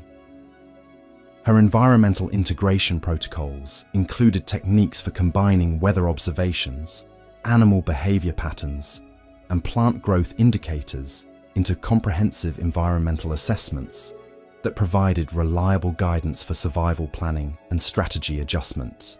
The legacy preservation systems that medieval women created ensured that their survival innovations would continue benefiting future generations long after the original innovators were no longer available to teach and guide their implementation.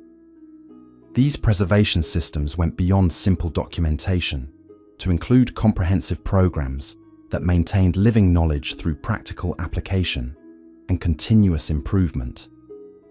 Dame Catherine de Warwick's legacy preservation records from 1509 demonstrate systematic approaches to preserving survival knowledge that maintained its practical effectiveness while enabling continued innovation and improvement by future practitioners.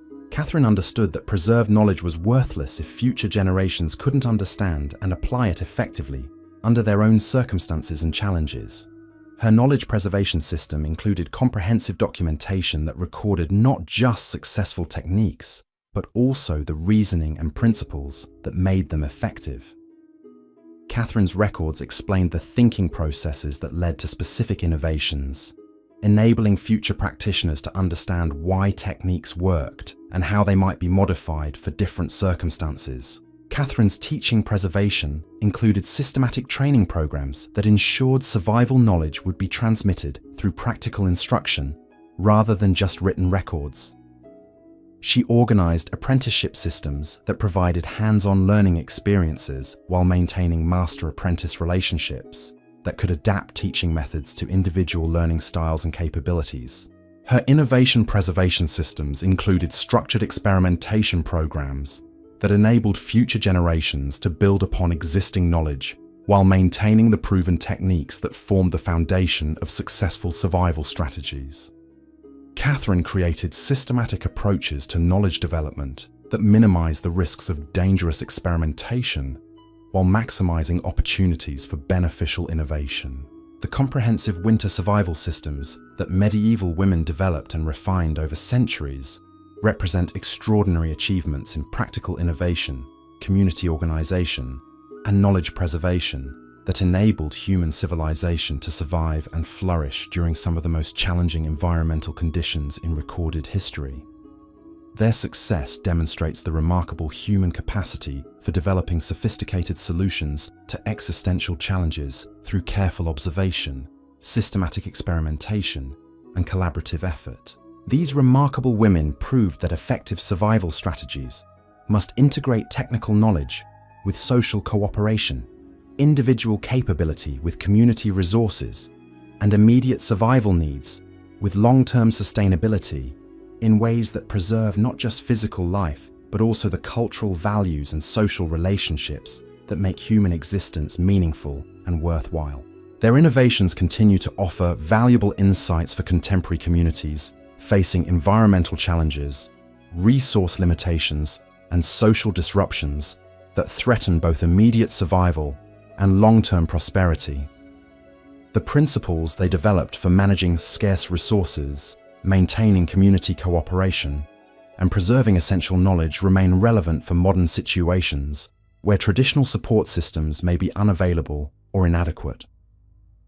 The story of medieval women's winter survival mastery reveals the extraordinary potential for human innovation and adaptation when circumstances demand comprehensive solutions to complex challenges.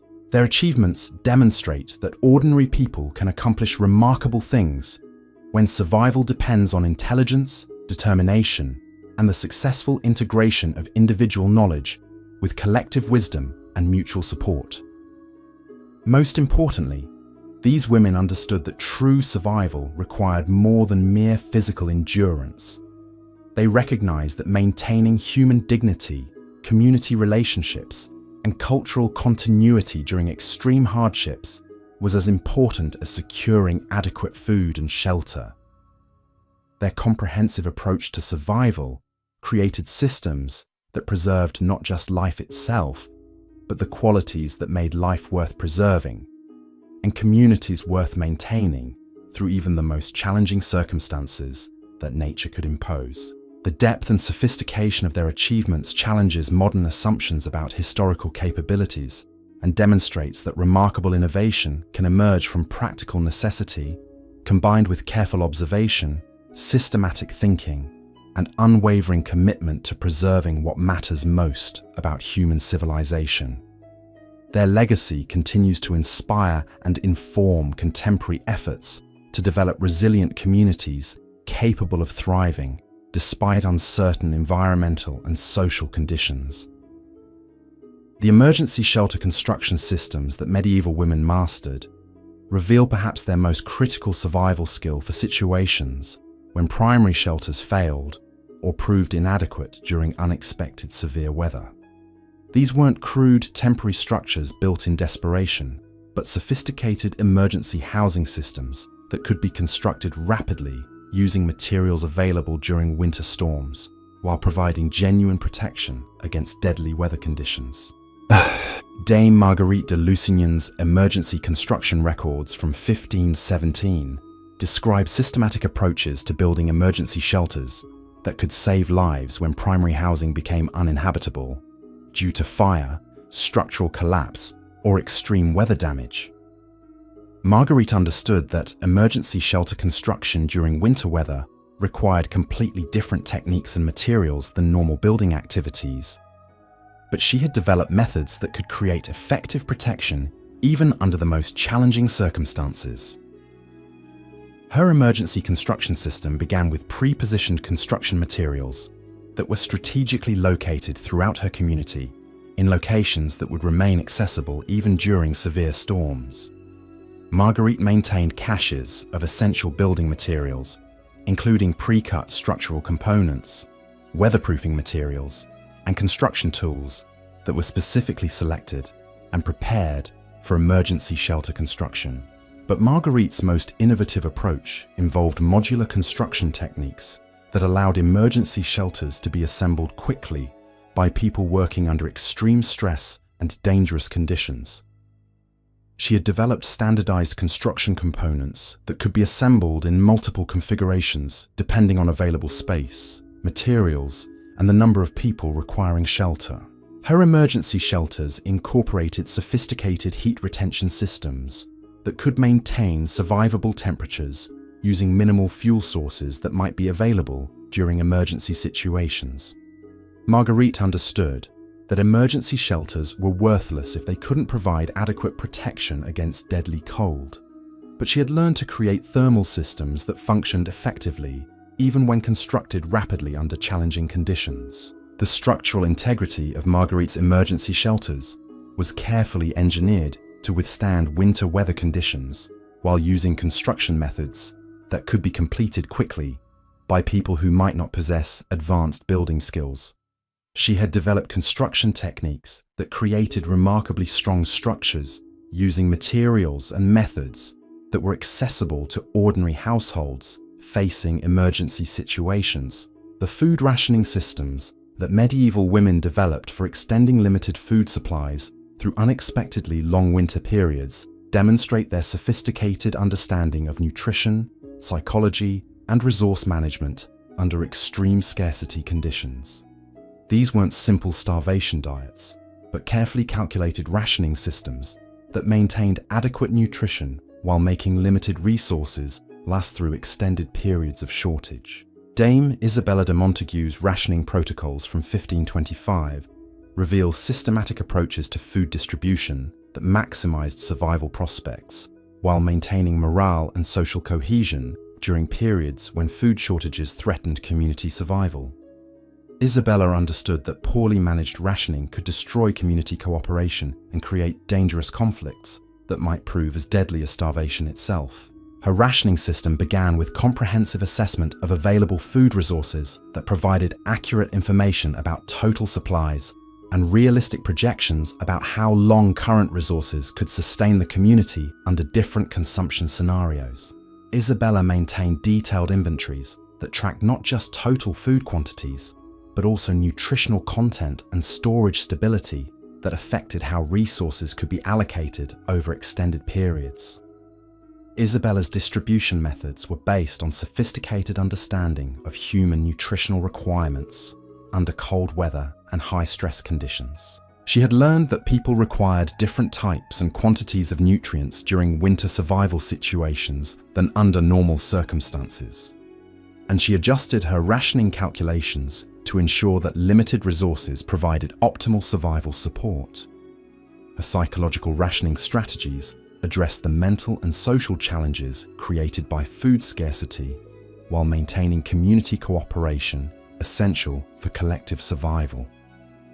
Isabella understood that people's perception of fairness in food distribution could be as important as the actual nutritional adequacy of their rations, and she developed distribution methods that maintained social harmony while ensuring everyone received adequate nutrition. Isabella's rationing system included techniques for maintaining variety and palatability in limited diets that prevented the psychological depression and physical problems that could result from monotonous nutrition during extended shortage periods. She had learned to combine available ingredients in ways that created more appealing meals while maximizing nutritional value and extending resource availability.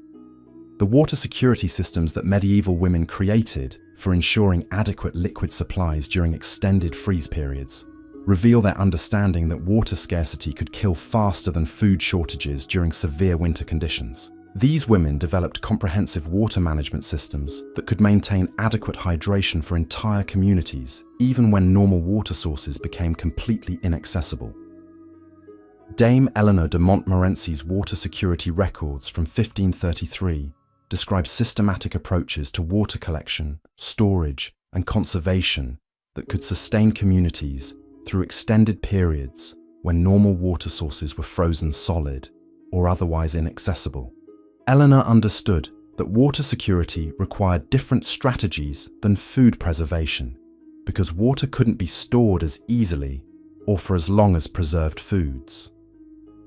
Her water collection system included techniques for gathering water from sources that remained available even during the most severe winter conditions. Eleanor had learned to identify and access underground springs, collect and process snow and ice efficiently, and even extract moisture from indoor air using materials available in medieval households. Eleanor's water storage methods addressed the unique challenges of maintaining liquid water supplies during freezing weather while preventing contamination that could cause dangerous illnesses when medical resources were extremely limited. She had developed storage systems that kept water liquid and safe to drink, using only insulation and heating techniques available to medieval households. Her water conservation protocols included systematic approaches to minimizing water consumption while maintaining adequate hydration and hygiene necessary for health during extended winter confinement. Eleanor understood that water conservation during scarcity required different approaches than normal water management, but she had developed methods that maintained essential functions while extending limited supplies. Eleanor's water purification techniques enabled communities to use questionable water sources safely when preferred sources became unavailable during emergency situations. She had mastered purification methods using materials available during winter months that could eliminate dangerous contaminants while making marginal water sources safe for consumption.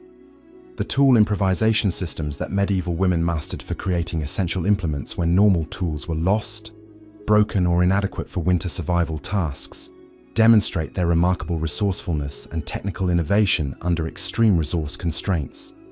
These women could create effective tools using only materials available during winter months, when replacement tools were impossible to obtain through normal channels. Dame Agnes de Pemberton's tool improvisation records from 1541 reveal sophisticated understanding of tool design principles and materials science that enabled creation of effective implements using salvaged materials and improvised construction techniques. Agnes understood that tool failure during winter survival situations could create life-threatening problems, but she had developed systematic approaches to tool creation that could address essential needs using available resources. Her improvised tool system included techniques for creating cutting implements, heating equipment, food preparation tools, and textile production implements using materials that could be salvaged from household items or gathered during winter months. Agnes had learned to identify materials that possessed the necessary properties for different tool applications and to modify these materials into effective implements. Agnes's construction techniques for improvised tools were based on understanding fundamental engineering principles that enabled creation of effective implements without access to specialized materials or advanced manufacturing techniques. She could create tools that performed essential functions reliably while using only basic construction methods and readily available materials. Her tool maintenance systems included methods for repairing and improving improvised implements to extend their useful life while enhancing their effectiveness for specific applications. Agnes understood that improvised tools often required ongoing modification and improvement to achieve optimal performance, and she had developed systematic approaches to tool enhancement that maximized their utility. Agnes's tool design principles enabled creation of multi-purpose implements that could perform multiple essential functions while minimizing the materials and construction time required for tool production. She had learned to design tools that could be adapted for different applications depending on immediate needs and available materials. The health monitoring systems that medieval women developed for detecting and addressing illness during winter months reveal their sophisticated understanding of preventive medicine and early intervention techniques that could prevent minor health problems from becoming life-threatening conditions during months when advanced medical care was unavailable. Dame Margaret de Salisbury's health monitoring protocols from 1549 describe systematic approaches to health assessment and early treatment that could identify developing problems before they became serious threats to individual or community survival. Margaret understood that early detection and treatment of health problems was far more effective than attempting to cure advanced illnesses using limited medical resources available during winter months. Her health assessment system included daily monitoring techniques that could identify early signs of common winter illnesses before symptoms became obvious to untrained observers. Margaret had learned to recognize subtle changes in appearance, behavior, and physical function that indicated developing health problems requiring immediate attention. Margaret's diagnostic techniques enabled accurate assessment of health problems using only observation methods and simple tests that could be performed without specialized medical equipment. She understood how to distinguish between different types of illnesses that required different treatment approaches while avoiding misdiagnosis that could lead to inappropriate or dangerous treatments. Her preventive health measures addressed the environmental and lifestyle factors that contributed to winter illness while strengthening individual resistance to common health problems. Margaret had developed comprehensive preventive programs that reduced illness frequency while building community health resilience during challenging winter conditions. Margaret's treatment protocols included systematic approaches to treating common winter illnesses using medicines and techniques available in medieval households. She had mastered treatment methods that could address respiratory infections, digestive problems, skin conditions, and injuries using only materials that could be prepared and stored during winter months. The community coordination systems that medieval women created for managing collective responses to winter emergencies demonstrate their understanding that individual household survival often depended on effective community cooperation during crisis situations.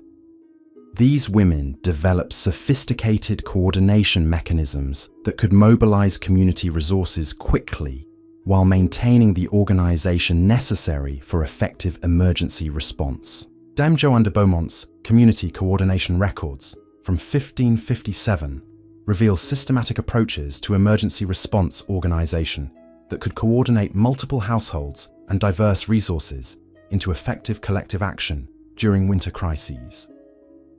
Joan understood that community survival during extreme conditions required more than individual household preparation, and that effective coordination could mean the difference between community survival and catastrophic losses.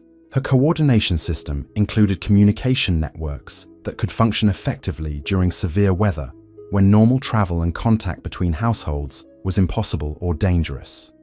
Joan had developed signaling methods and message systems that enabled communities to coordinate responses to developing emergencies while maintaining contact between isolated households.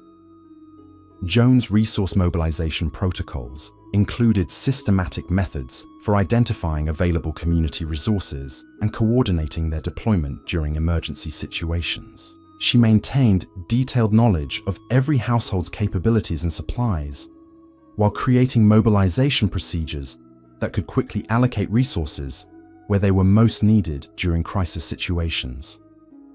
Her leadership coordination systems addressed the challenge of maintaining effective decision-making and authority during crisis situations when stress and fear could undermine normal social organization.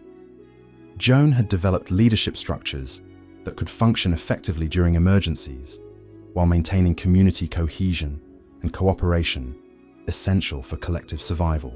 Joan's crisis resolution procedures included systematic approaches to addressing different types of winter emergencies, while maintaining community stability and preventing panic that could interfere with effective responses. She had learned to manage crisis situations in ways that addressed immediate threats, while preserving community resources and morale necessary for long-term survival.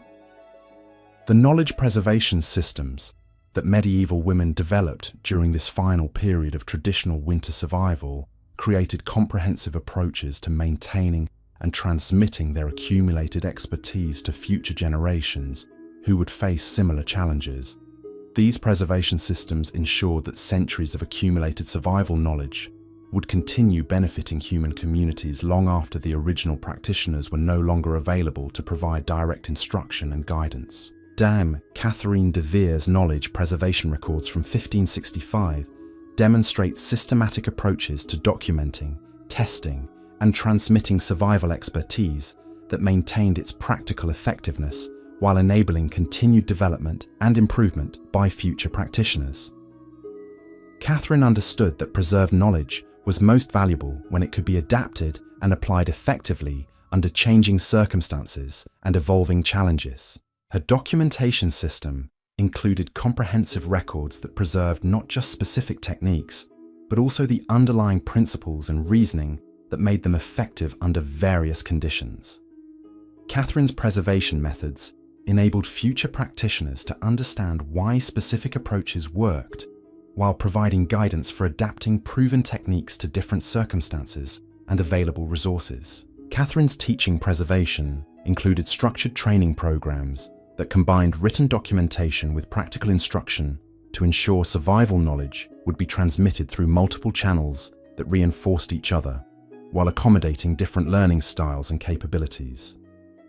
She recognized that effective knowledge transmission required both theoretical understanding and hands-on experience with actual survival techniques.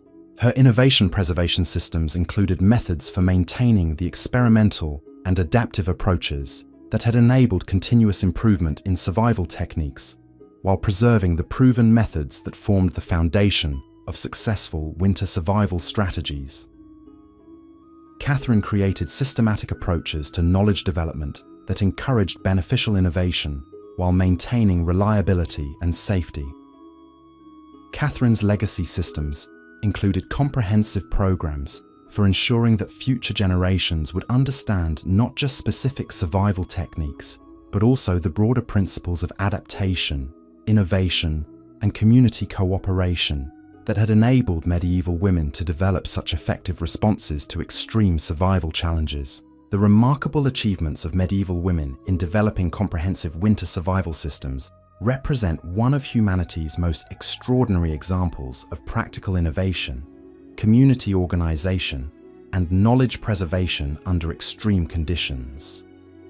Their success in maintaining families and communities through centuries of harsh winters demonstrates the effectiveness of approaches that integrated technical expertise with social cooperation, individual capability with collective resources, and immediate survival needs with long-term sustainability in ways that preserved both physical life and cultural continuity.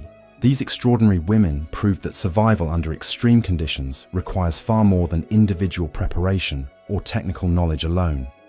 They demonstrated that the most effective survival strategies must combine practical skills with social organization, immediate problem solving with long-term planning, and individual resilience with community cooperation in ways that create systems more robust and adaptable than any individual component could achieve independently. Their innovations challenge contemporary assumptions about historical capabilities while providing insights and methodologies that remain relevant for modern communities facing environmental challenges, resource limitations, and social disruptions that threaten both immediate welfare and long-term prosperity. The principles they developed for managing scarcity, maintaining cooperation, and preserving knowledge continue to offer valuable guidance for contemporary situations where traditional support systems may prove inadequate or unavailable. The story of medieval women's mastery of winter survival reveals the extraordinary potential for human innovation and adaptation when circumstances demand comprehensive solutions to complex existential challenges. Their achievements demonstrate that ordinary people can accomplish remarkable things when survival depends on intelligence, determination, and successful integration of individual knowledge with collective wisdom and mutual support. Most importantly, these remarkable women understood that genuine survival required preserving not just physical existence, but also human dignity, community relationships, and cultural values during extreme hardships. Their comprehensive approach to survival created systems that maintained not just life itself, but also the qualities that made life worth living and communities worth preserving through even the most challenging circumstances that nature could impose upon human civilization. The legacy of these medieval women's winter survival mastery extends into realms that would fundamentally reshape our understanding of human adaptability and innovation. Their achievements in developing comprehensive survival systems created knowledge frameworks that influenced social development, technological progress, and community organization patterns for centuries beyond their immediate historical context. The documentation systems these women maintained during their final innovations reveal their profound understanding that survival knowledge represented humanity's most precious inheritance. Dame Eleanor de Montfort's preservation records from 1573 demonstrate systematic approaches to knowledge transmission that ensured survival expertise would continue benefiting communities long after original practitioners were no longer available to provide direct guidance and instruction. Eleanor's documentation methods went far beyond simple record-keeping to include comprehensive preservation systems that maintained both technical information and the underlying wisdom that made techniques effective under various circumstances. She understood that future generations would face different resources, environmental conditions, and social situations than those that had shaped original survival innovations, requiring preservation methods that enabled adaptation rather than rigid replication of historical practices. Her preservation system included multiple documentation formats that reinforced each other while accommodating different learning preferences and transmission methods. Eleanor maintained detailed written records that preserved specific technical information, but she also created visual documentation systems using drawings and diagrams that could convey complex information without requiring advanced literacy skills from future users. More importantly, Eleanor developed oral tradition preservation methods that maintained survival knowledge through storytelling, songs, and ceremonial practices that embedded essential information in cultural activities that communities would naturally preserve and transmit across generations. These oral preservation systems ensured that survival knowledge would remain accessible even if written records were lost or destroyed during future crises. The community integration systems that medieval women created for incorporating survival knowledge into normal social activities demonstrate their understanding that effective preservation required making survival expertise a natural part of community culture, rather than specialized knowledge possessed only by individual experts. These women developed systematic approaches to embedding survival skills in daily activities, seasonal celebrations, and social rituals that ensured essential knowledge would be maintained through regular practice and community participation. Dame Margaret de Clare's integration records from 1581 reveal sophisticated methods for incorporating survival techniques into normal household activities, community gatherings, and educational programs that made survival knowledge accessible to all community members while maintaining the specialized expertise needed for crisis situations.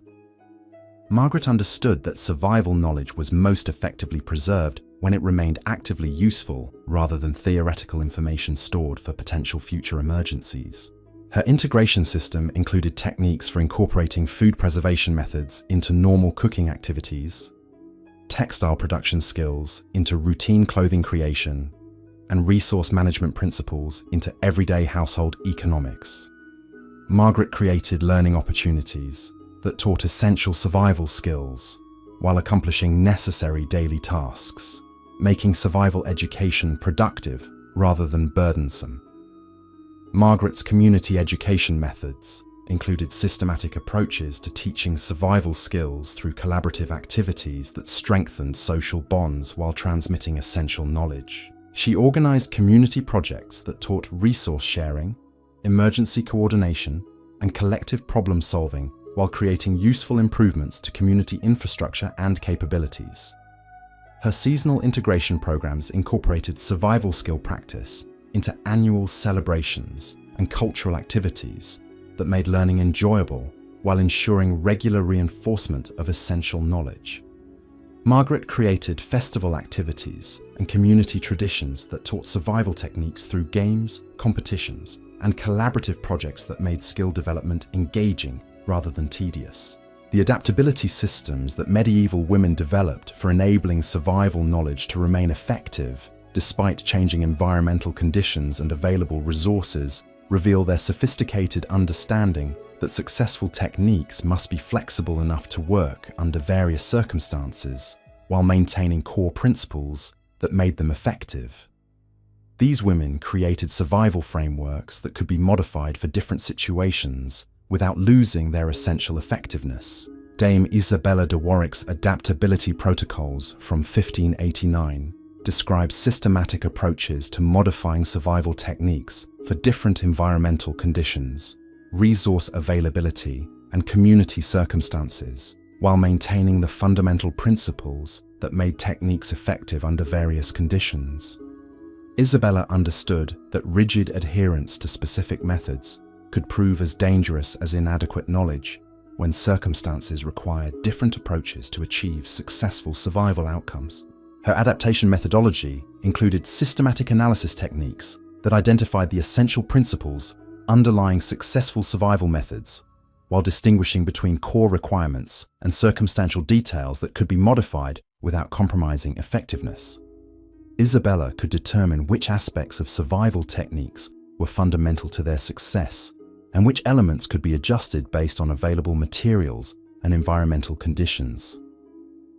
Isabella's modification procedures included structured approaches to testing adapted techniques under control conditions before implementing them in situations where failures could have serious consequences. She developed validation methods that could verify the effectiveness of modified approaches while minimizing risks associated with experimenting during actual survival situations.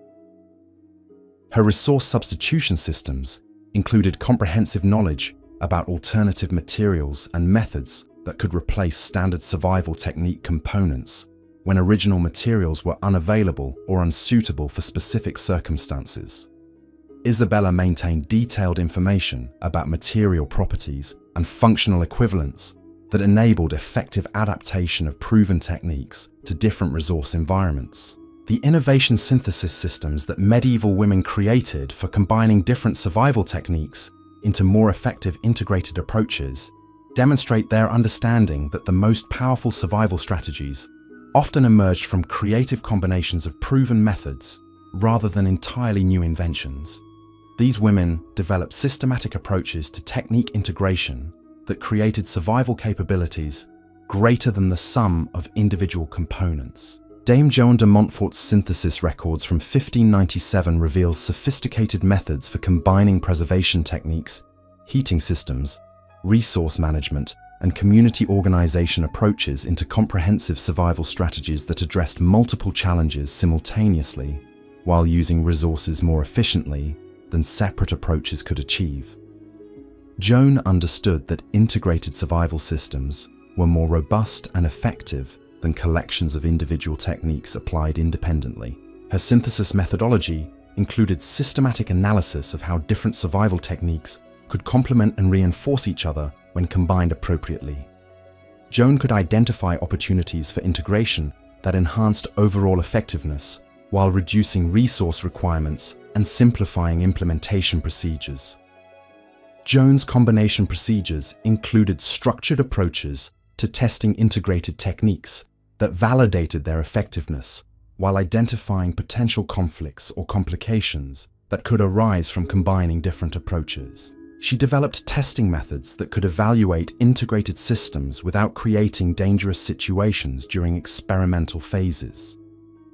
Her optimization systems included techniques for adjusting integrated survival approaches to achieve maximum effectiveness while minimizing resource consumption and implementation complexity. Joan could refine combined approaches to eliminate redundancies and inefficiencies while enhancing their overall performance under actual survival conditions. The scalability systems that medieval women developed for applying survival techniques to different community sizes and resource levels demonstrate their understanding that effective survival strategies must be adaptable to various scales of implementation while maintaining their essential effectiveness. These women created systematic approaches to scaling survival techniques from individual households to entire communities without losing the principles that made them successful. Dame Catherine de Beaumont's scalability protocols from 1605 describe methods for adapting survival techniques to work effectively for different numbers of people, various resource levels, and different types of community organization, while maintaining the core effectiveness that made techniques successful under original conditions. Catherine understood that techniques effective for small households might require significant modification to work for larger communities, but that successful scaling required preserving essential principles rather than simply increasing quantities. Her scaling methodology included systematic analysis of how survival techniques functioned at different scales, while identifying the modifications necessary to maintain effectiveness when applied to larger or smaller groups. Catherine could determine which aspects of survival methods were scale-dependent and which principles remained constant regardless of implementation size. Catherine's resource scaling systems included comprehensive approaches to calculating resource requirements for different community sizes, while optimizing resource allocation to achieve maximum survival effectiveness. She could determine optimal resource distribution strategies that provided adequate support for all community members while avoiding waste that could compromise overall survival prospects. Her organization's scaling procedures included methods for adapting community coordination and leadership systems to work effectively with different group sizes and social structures, while maintaining the cooperation and decision-making capabilities essential for collective survival. Catherine understood that effective community organization required different approaches for different group sizes, but that successful scaling preserved essential coordination principles. The sustainability systems that medieval women created for ensuring their survival innovations could be maintained over extended periods without depleting essential resources, reveal their understanding that truly effective survival strategies must be capable of indefinite continuation rather than short-term solutions that created long-term problems. These women developed systematic approaches to sustainable survival that could maintain communities indefinitely while actually improving their circumstances over time. Dame Eleanor de Stafford's sustainability records from 1613 demonstrate comprehensive approaches to resource management, skill development, and community organization that created positive feedback loops, enabling survival systems to become more effective and less resource-intensive over time.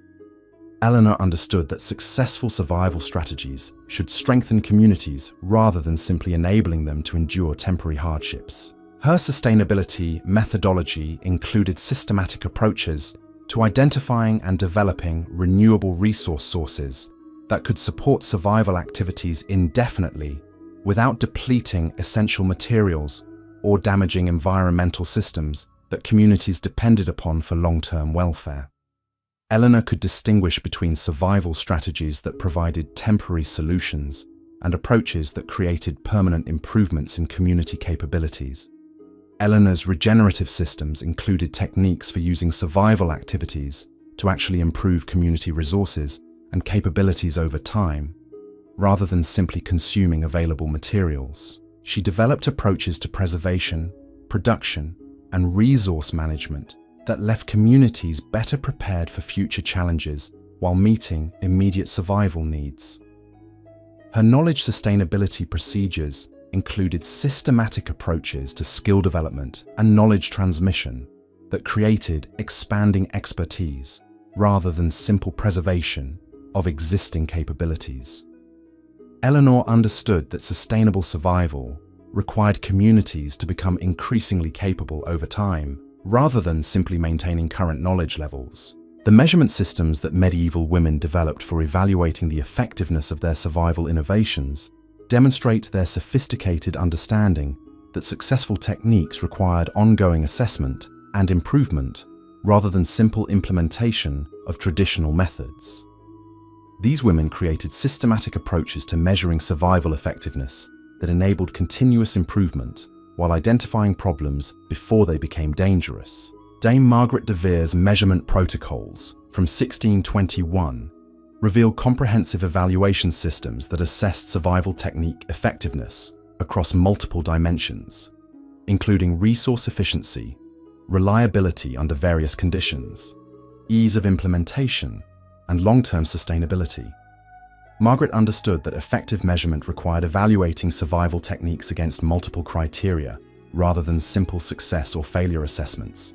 Her evaluation methodology included systematic approaches to collecting and analyzing performance data that provided reliable information about technique effectiveness, while identifying opportunities for improvement. Margaret could distinguish between measurement results that indicated fundamental problems requiring major changes and minor performance variations that suggested optimization opportunities. Margaret's comparison systems included techniques for evaluating different survival approaches against each other to identify the most effective methods for specific applications and conditions. She could conduct systematic comparisons that accounted for different resource requirements, implementation difficulties, and effectiveness under various circumstances.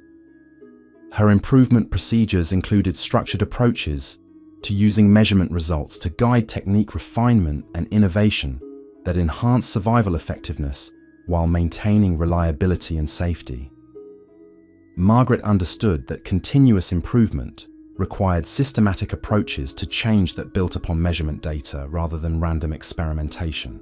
The comprehensive legacy that medieval women created through their winter survival innovations represents one of humanity's most remarkable achievements in practical knowledge development, community organization, and cultural preservation under extreme conditions.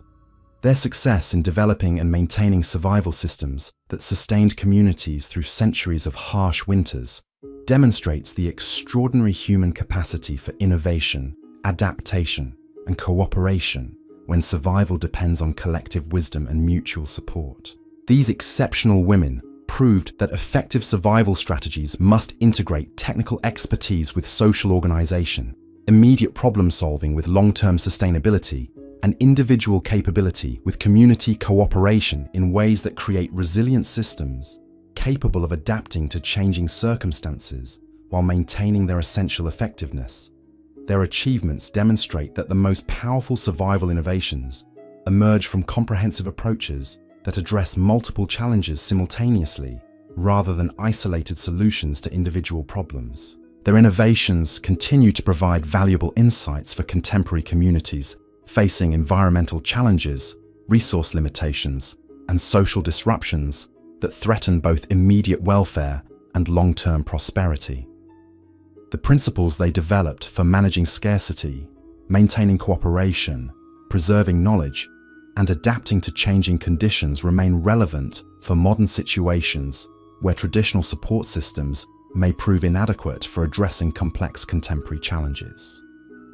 The story of medieval women's mastery of winter survival reveals the remarkable potential for human innovation and community development when circumstances demand comprehensive solutions to existential challenges. Their achievements demonstrate that ordinary individuals can accomplish extraordinary things when survival depends on intelligence, determination, and the successful integration of individual knowledge with collective wisdom and collaborative effort. Most significantly, these remarkable women understood that genuine survival required preserving not just physical existence, but also human dignity, community relationships, cultural continuity, and the innovative spirit that enables continued adaptation to changing circumstances. Their comprehensive approach to survival created systems that maintain not just life itself, but also the qualities that made life meaningful and communities worth preserving through even the most challenging conditions that could threaten human civilization.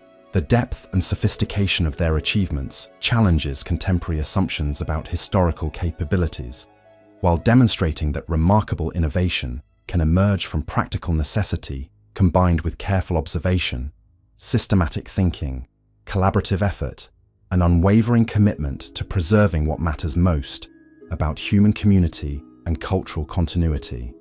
Their legacy stands as enduring testimony to human resilience, ingenuity, and the power of collective wisdom to overcome seemingly impossible challenges through comprehensive approaches that address not just immediate survival needs, but also the long-term requirements for maintaining thriving communities capable of adapting and improving despite uncertain and challenging circumstances. The medieval women who transformed winter survival from desperate endurance into sophisticated systems of community resilience created knowledge frameworks that continue to inform contemporary understanding of human adaptability, social cooperation, and the development of sustainable solutions to complex existential challenges facing communities throughout history and into an uncertain future. The sophisticated communication networks that medieval women established for coordinating survival efforts across entire regions reveal their understanding that winter challenges often extended beyond individual communities and required collaborative responses spanning multiple settlements. These weren't informal arrangements between neighboring households, but systematic communication systems that could coordinate resources and knowledge across distances that might take days to travel under normal conditions and weeks during severe weather.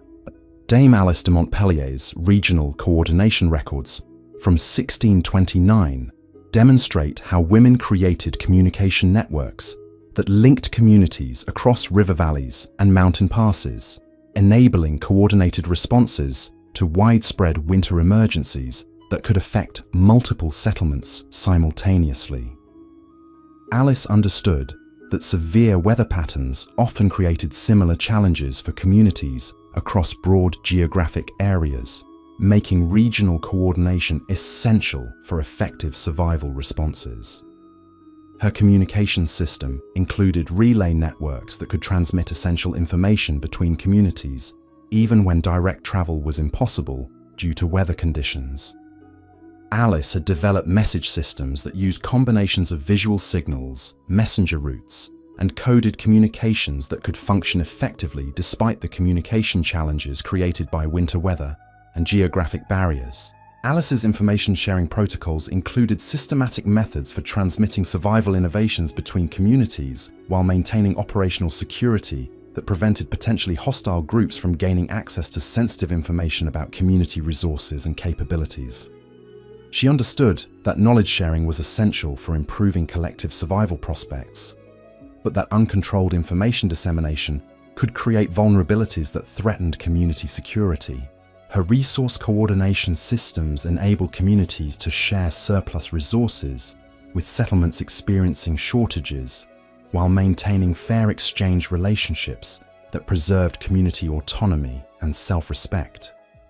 Alice had developed trading and sharing arrangements that could function effectively during winter months, when normal commercial relationships were disrupted by weather and transportation difficulties. The weather prediction systems that medieval women perfected for anticipating winter conditions months in advance demonstrate their sophisticated understanding of environmental patterns and their ability to integrate multiple types of observational data into accurate forecasting systems that guided community preparation activities. These women could predict winter severity, timing, and duration with remarkable accuracy using only natural indicators available in their immediate environment. Dame Joanne de Beaufort's weather prediction records from 1637 reveal comprehensive forecasting systems that combined animal behavior observations, plant growth patterns, atmospheric conditions, and astronomical phenomena into integrated predictions that could guide survival preparation with months of advance warning. Joan understood that successful winter preparation required accurate predictions about the specific types of challenges each winter would present, rather than generic preparation for average conditions. Her animal behavior monitoring included systematic observation of migration patterns, nesting activities, food storage behaviors, and social patterns among wild animals that provided reliable indicators of approaching weather conditions. Joan had learned that different animal species responded to environmental changes at different times and in different ways, creating a complex information system that could provide layered predictions about developing weather patterns. Joan's plant observation systems included detailed monitoring of seed production, growth patterns, leaf development, and root system changes that indicated how plants were preparing for approaching winter conditions. She understood that plants possess sophisticated environmental sensing capabilities that enabled them to begin preparation for winter weather long before obvious atmospheric changes occurred.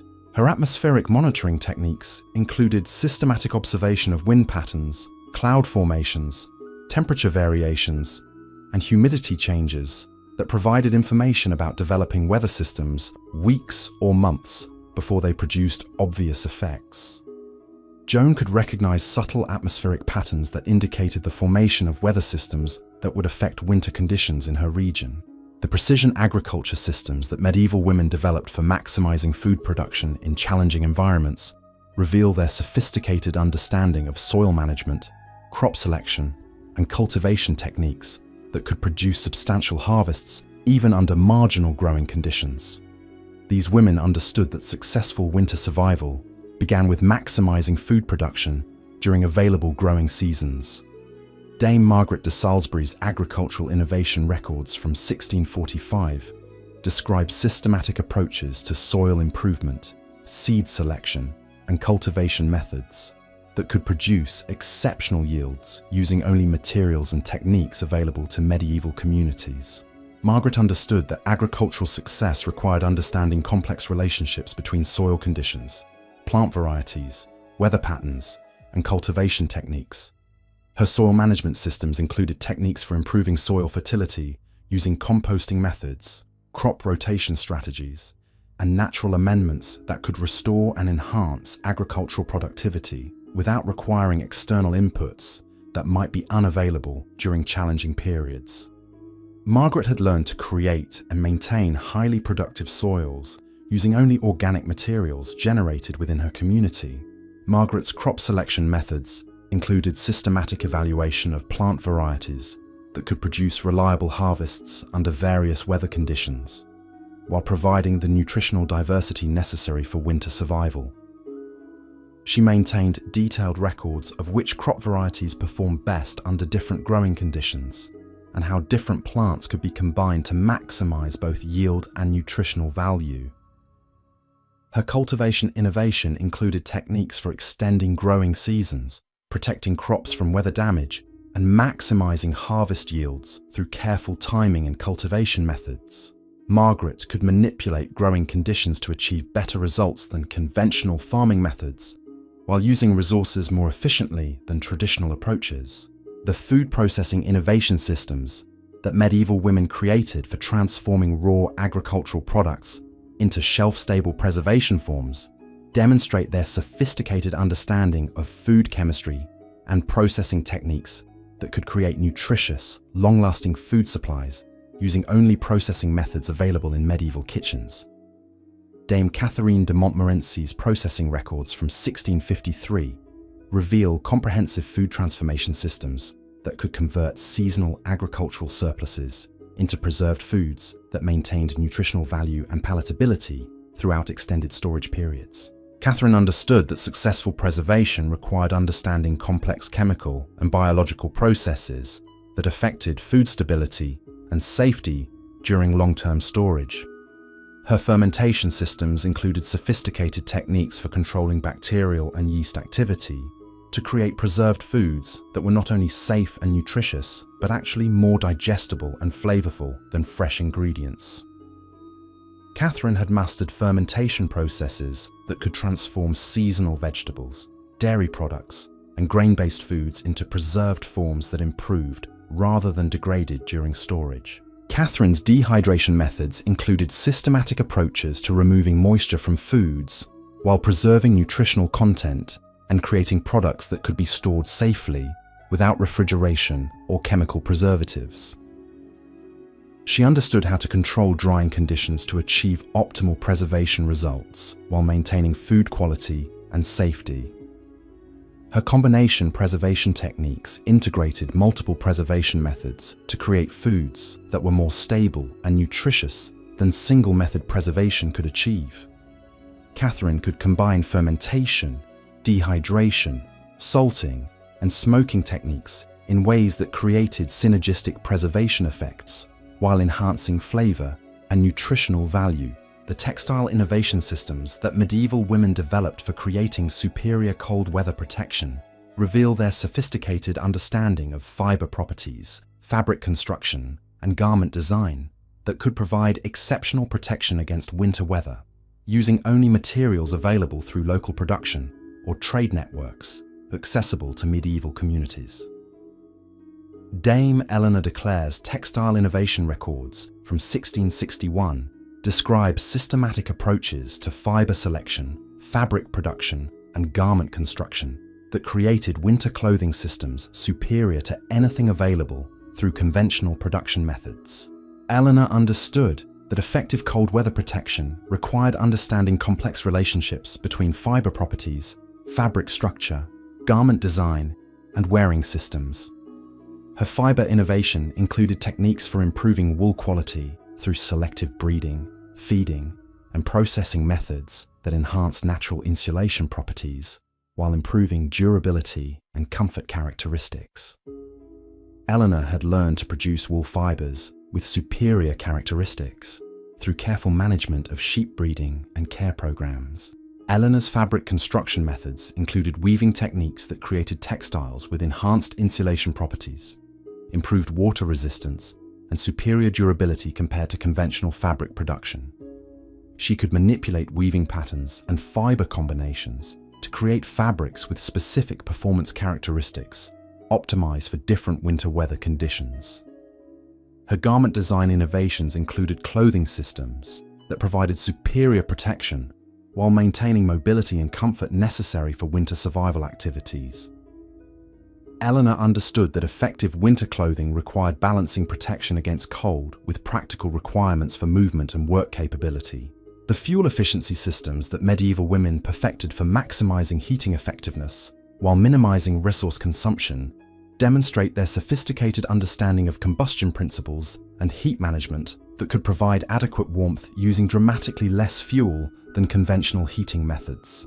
Dame Alice de Beauchamp's fuel efficiency records from 1669 reveal systematic approaches to fire management, heat distribution, and thermal storage that could maintain comfortable living conditions while using minimal fuel resources that had to last through entire winter seasons. Alice understood that fuel efficiency required understanding complex relationships between combustion processes, heat transfer, and thermal storage systems. Her combustion optimization included techniques for achieving complete fuel burning that extracted maximum heat energy while minimizing smoke production and reducing fire safety risks. Alice had learned to control airflow, fuel arrangement, and combustion timing to achieve optimal burning efficiency under various conditions. Alice's heat distribution systems included methods for capturing and directing heat energy to living spaces while minimizing heat loss through walls, floors, and roofs that could waste precious fuel resources. She could design and construct heat distribution systems that maximized heating effectiveness while using only construction materials available in medieval households. Her thermal storage innovations included techniques for capturing excess heat during peak burning periods and releasing stored heat gradually during periods when fires were reduced or extinguished. Alice understood how to create thermal mass systems that could extend heating effectiveness for hours beyond active burning periods. The community resilience systems that medieval women created for enabling entire settlements to survive catastrophic winter events reveal their understanding that individual household survival often depended on community-wide coordination and mutual support during extreme emergencies that could overwhelm individual preparation efforts. Dame Joan de Montfort's community resilience records from 1677 demonstrate comprehensive approaches to collective survival planning that could enable entire communities to survive disasters that would destroy individual households, attempting to manage emergencies independently. Joan understood that community resilience required systematic coordination of resources, skills, and leadership that could function effectively during crisis situations. Her emergency coordination systems included communication networks, resource mobilization procedures, and decision-making structures that could respond rapidly to developing emergencies while maintaining community stability and cooperation essential for collective survival. Joan had developed organizational systems that could function effectively even when normal social structures were disrupted by crisis conditions. Joan's resource pooling methods included systematic approaches to combining individual household resources into community reserves that could support everyone during emergencies that exceeded individual preparation capabilities. She understood how to organize resource sharing that maintained fairness and dignity while providing essential support during crisis periods. Her leadership coordination systems included procedures for maintaining effective community decision-making and authority during emergencies when stress and fear could undermine normal social organization. Joan had learned to create leadership structures that could function reliably during crisis situations while preserving community cohesion essential for collective survival. The innovation diffusion systems that medieval women created for spreading successful survival techniques between communities demonstrate their understanding that survival knowledge was most effective when it could be shared and adapted widely, rather than remaining isolated within individual communities. These women developed systematic approaches to knowledge transmission that enabled rapid spread of beneficial innovations while maintaining quality control that prevented transmission of ineffective or dangerous techniques. Dame Margaret de Warwick's innovation diffusion records from 1685 reveal sophisticated methods for evaluating, testing, and transmitting survival innovations between communities, while maintaining standards that ensured shared techniques would be effective under various conditions. Margaret understood that knowledge sharing required systematic validation and adaptation procedures that preserved essential effectiveness while enabling local modification for different circumstances. Her technique evaluation systems included methods for assessing survival innovations to determine their reliability, effectiveness, and suitability for transmission to other communities. Margaret could distinguish between innovations that were genuinely superior to existing methods and techniques that appeared effective but might not work reliably under different conditions. Margaret's knowledge transmission procedures included systematic approaches to teaching and documenting survival techniques that enabled accurate communication of complex methods while allowing appropriate adaptation for local conditions and resources. She understood that effective knowledge transmission required preserving essential principles while enabling local modification. Her quality control systems included methods for monitoring transmitted techniques to ensure they remained effective after adaptation, while identifying and correcting problems that could develop during knowledge transfer processes. Margaret could maintain knowledge quality standards while enabling beneficial innovation and adaptation. These remarkable women proved that survival isn't just about enduring hardship, but about transforming challenge into opportunity through intelligence, cooperation, and unwavering determination. Their legacy reminds us that human ingenuity can overcome seemingly impossible circumstances when we combine individual skill with collective wisdom, creating systems that preserve not just life, but the very essence of what makes communities worth saving.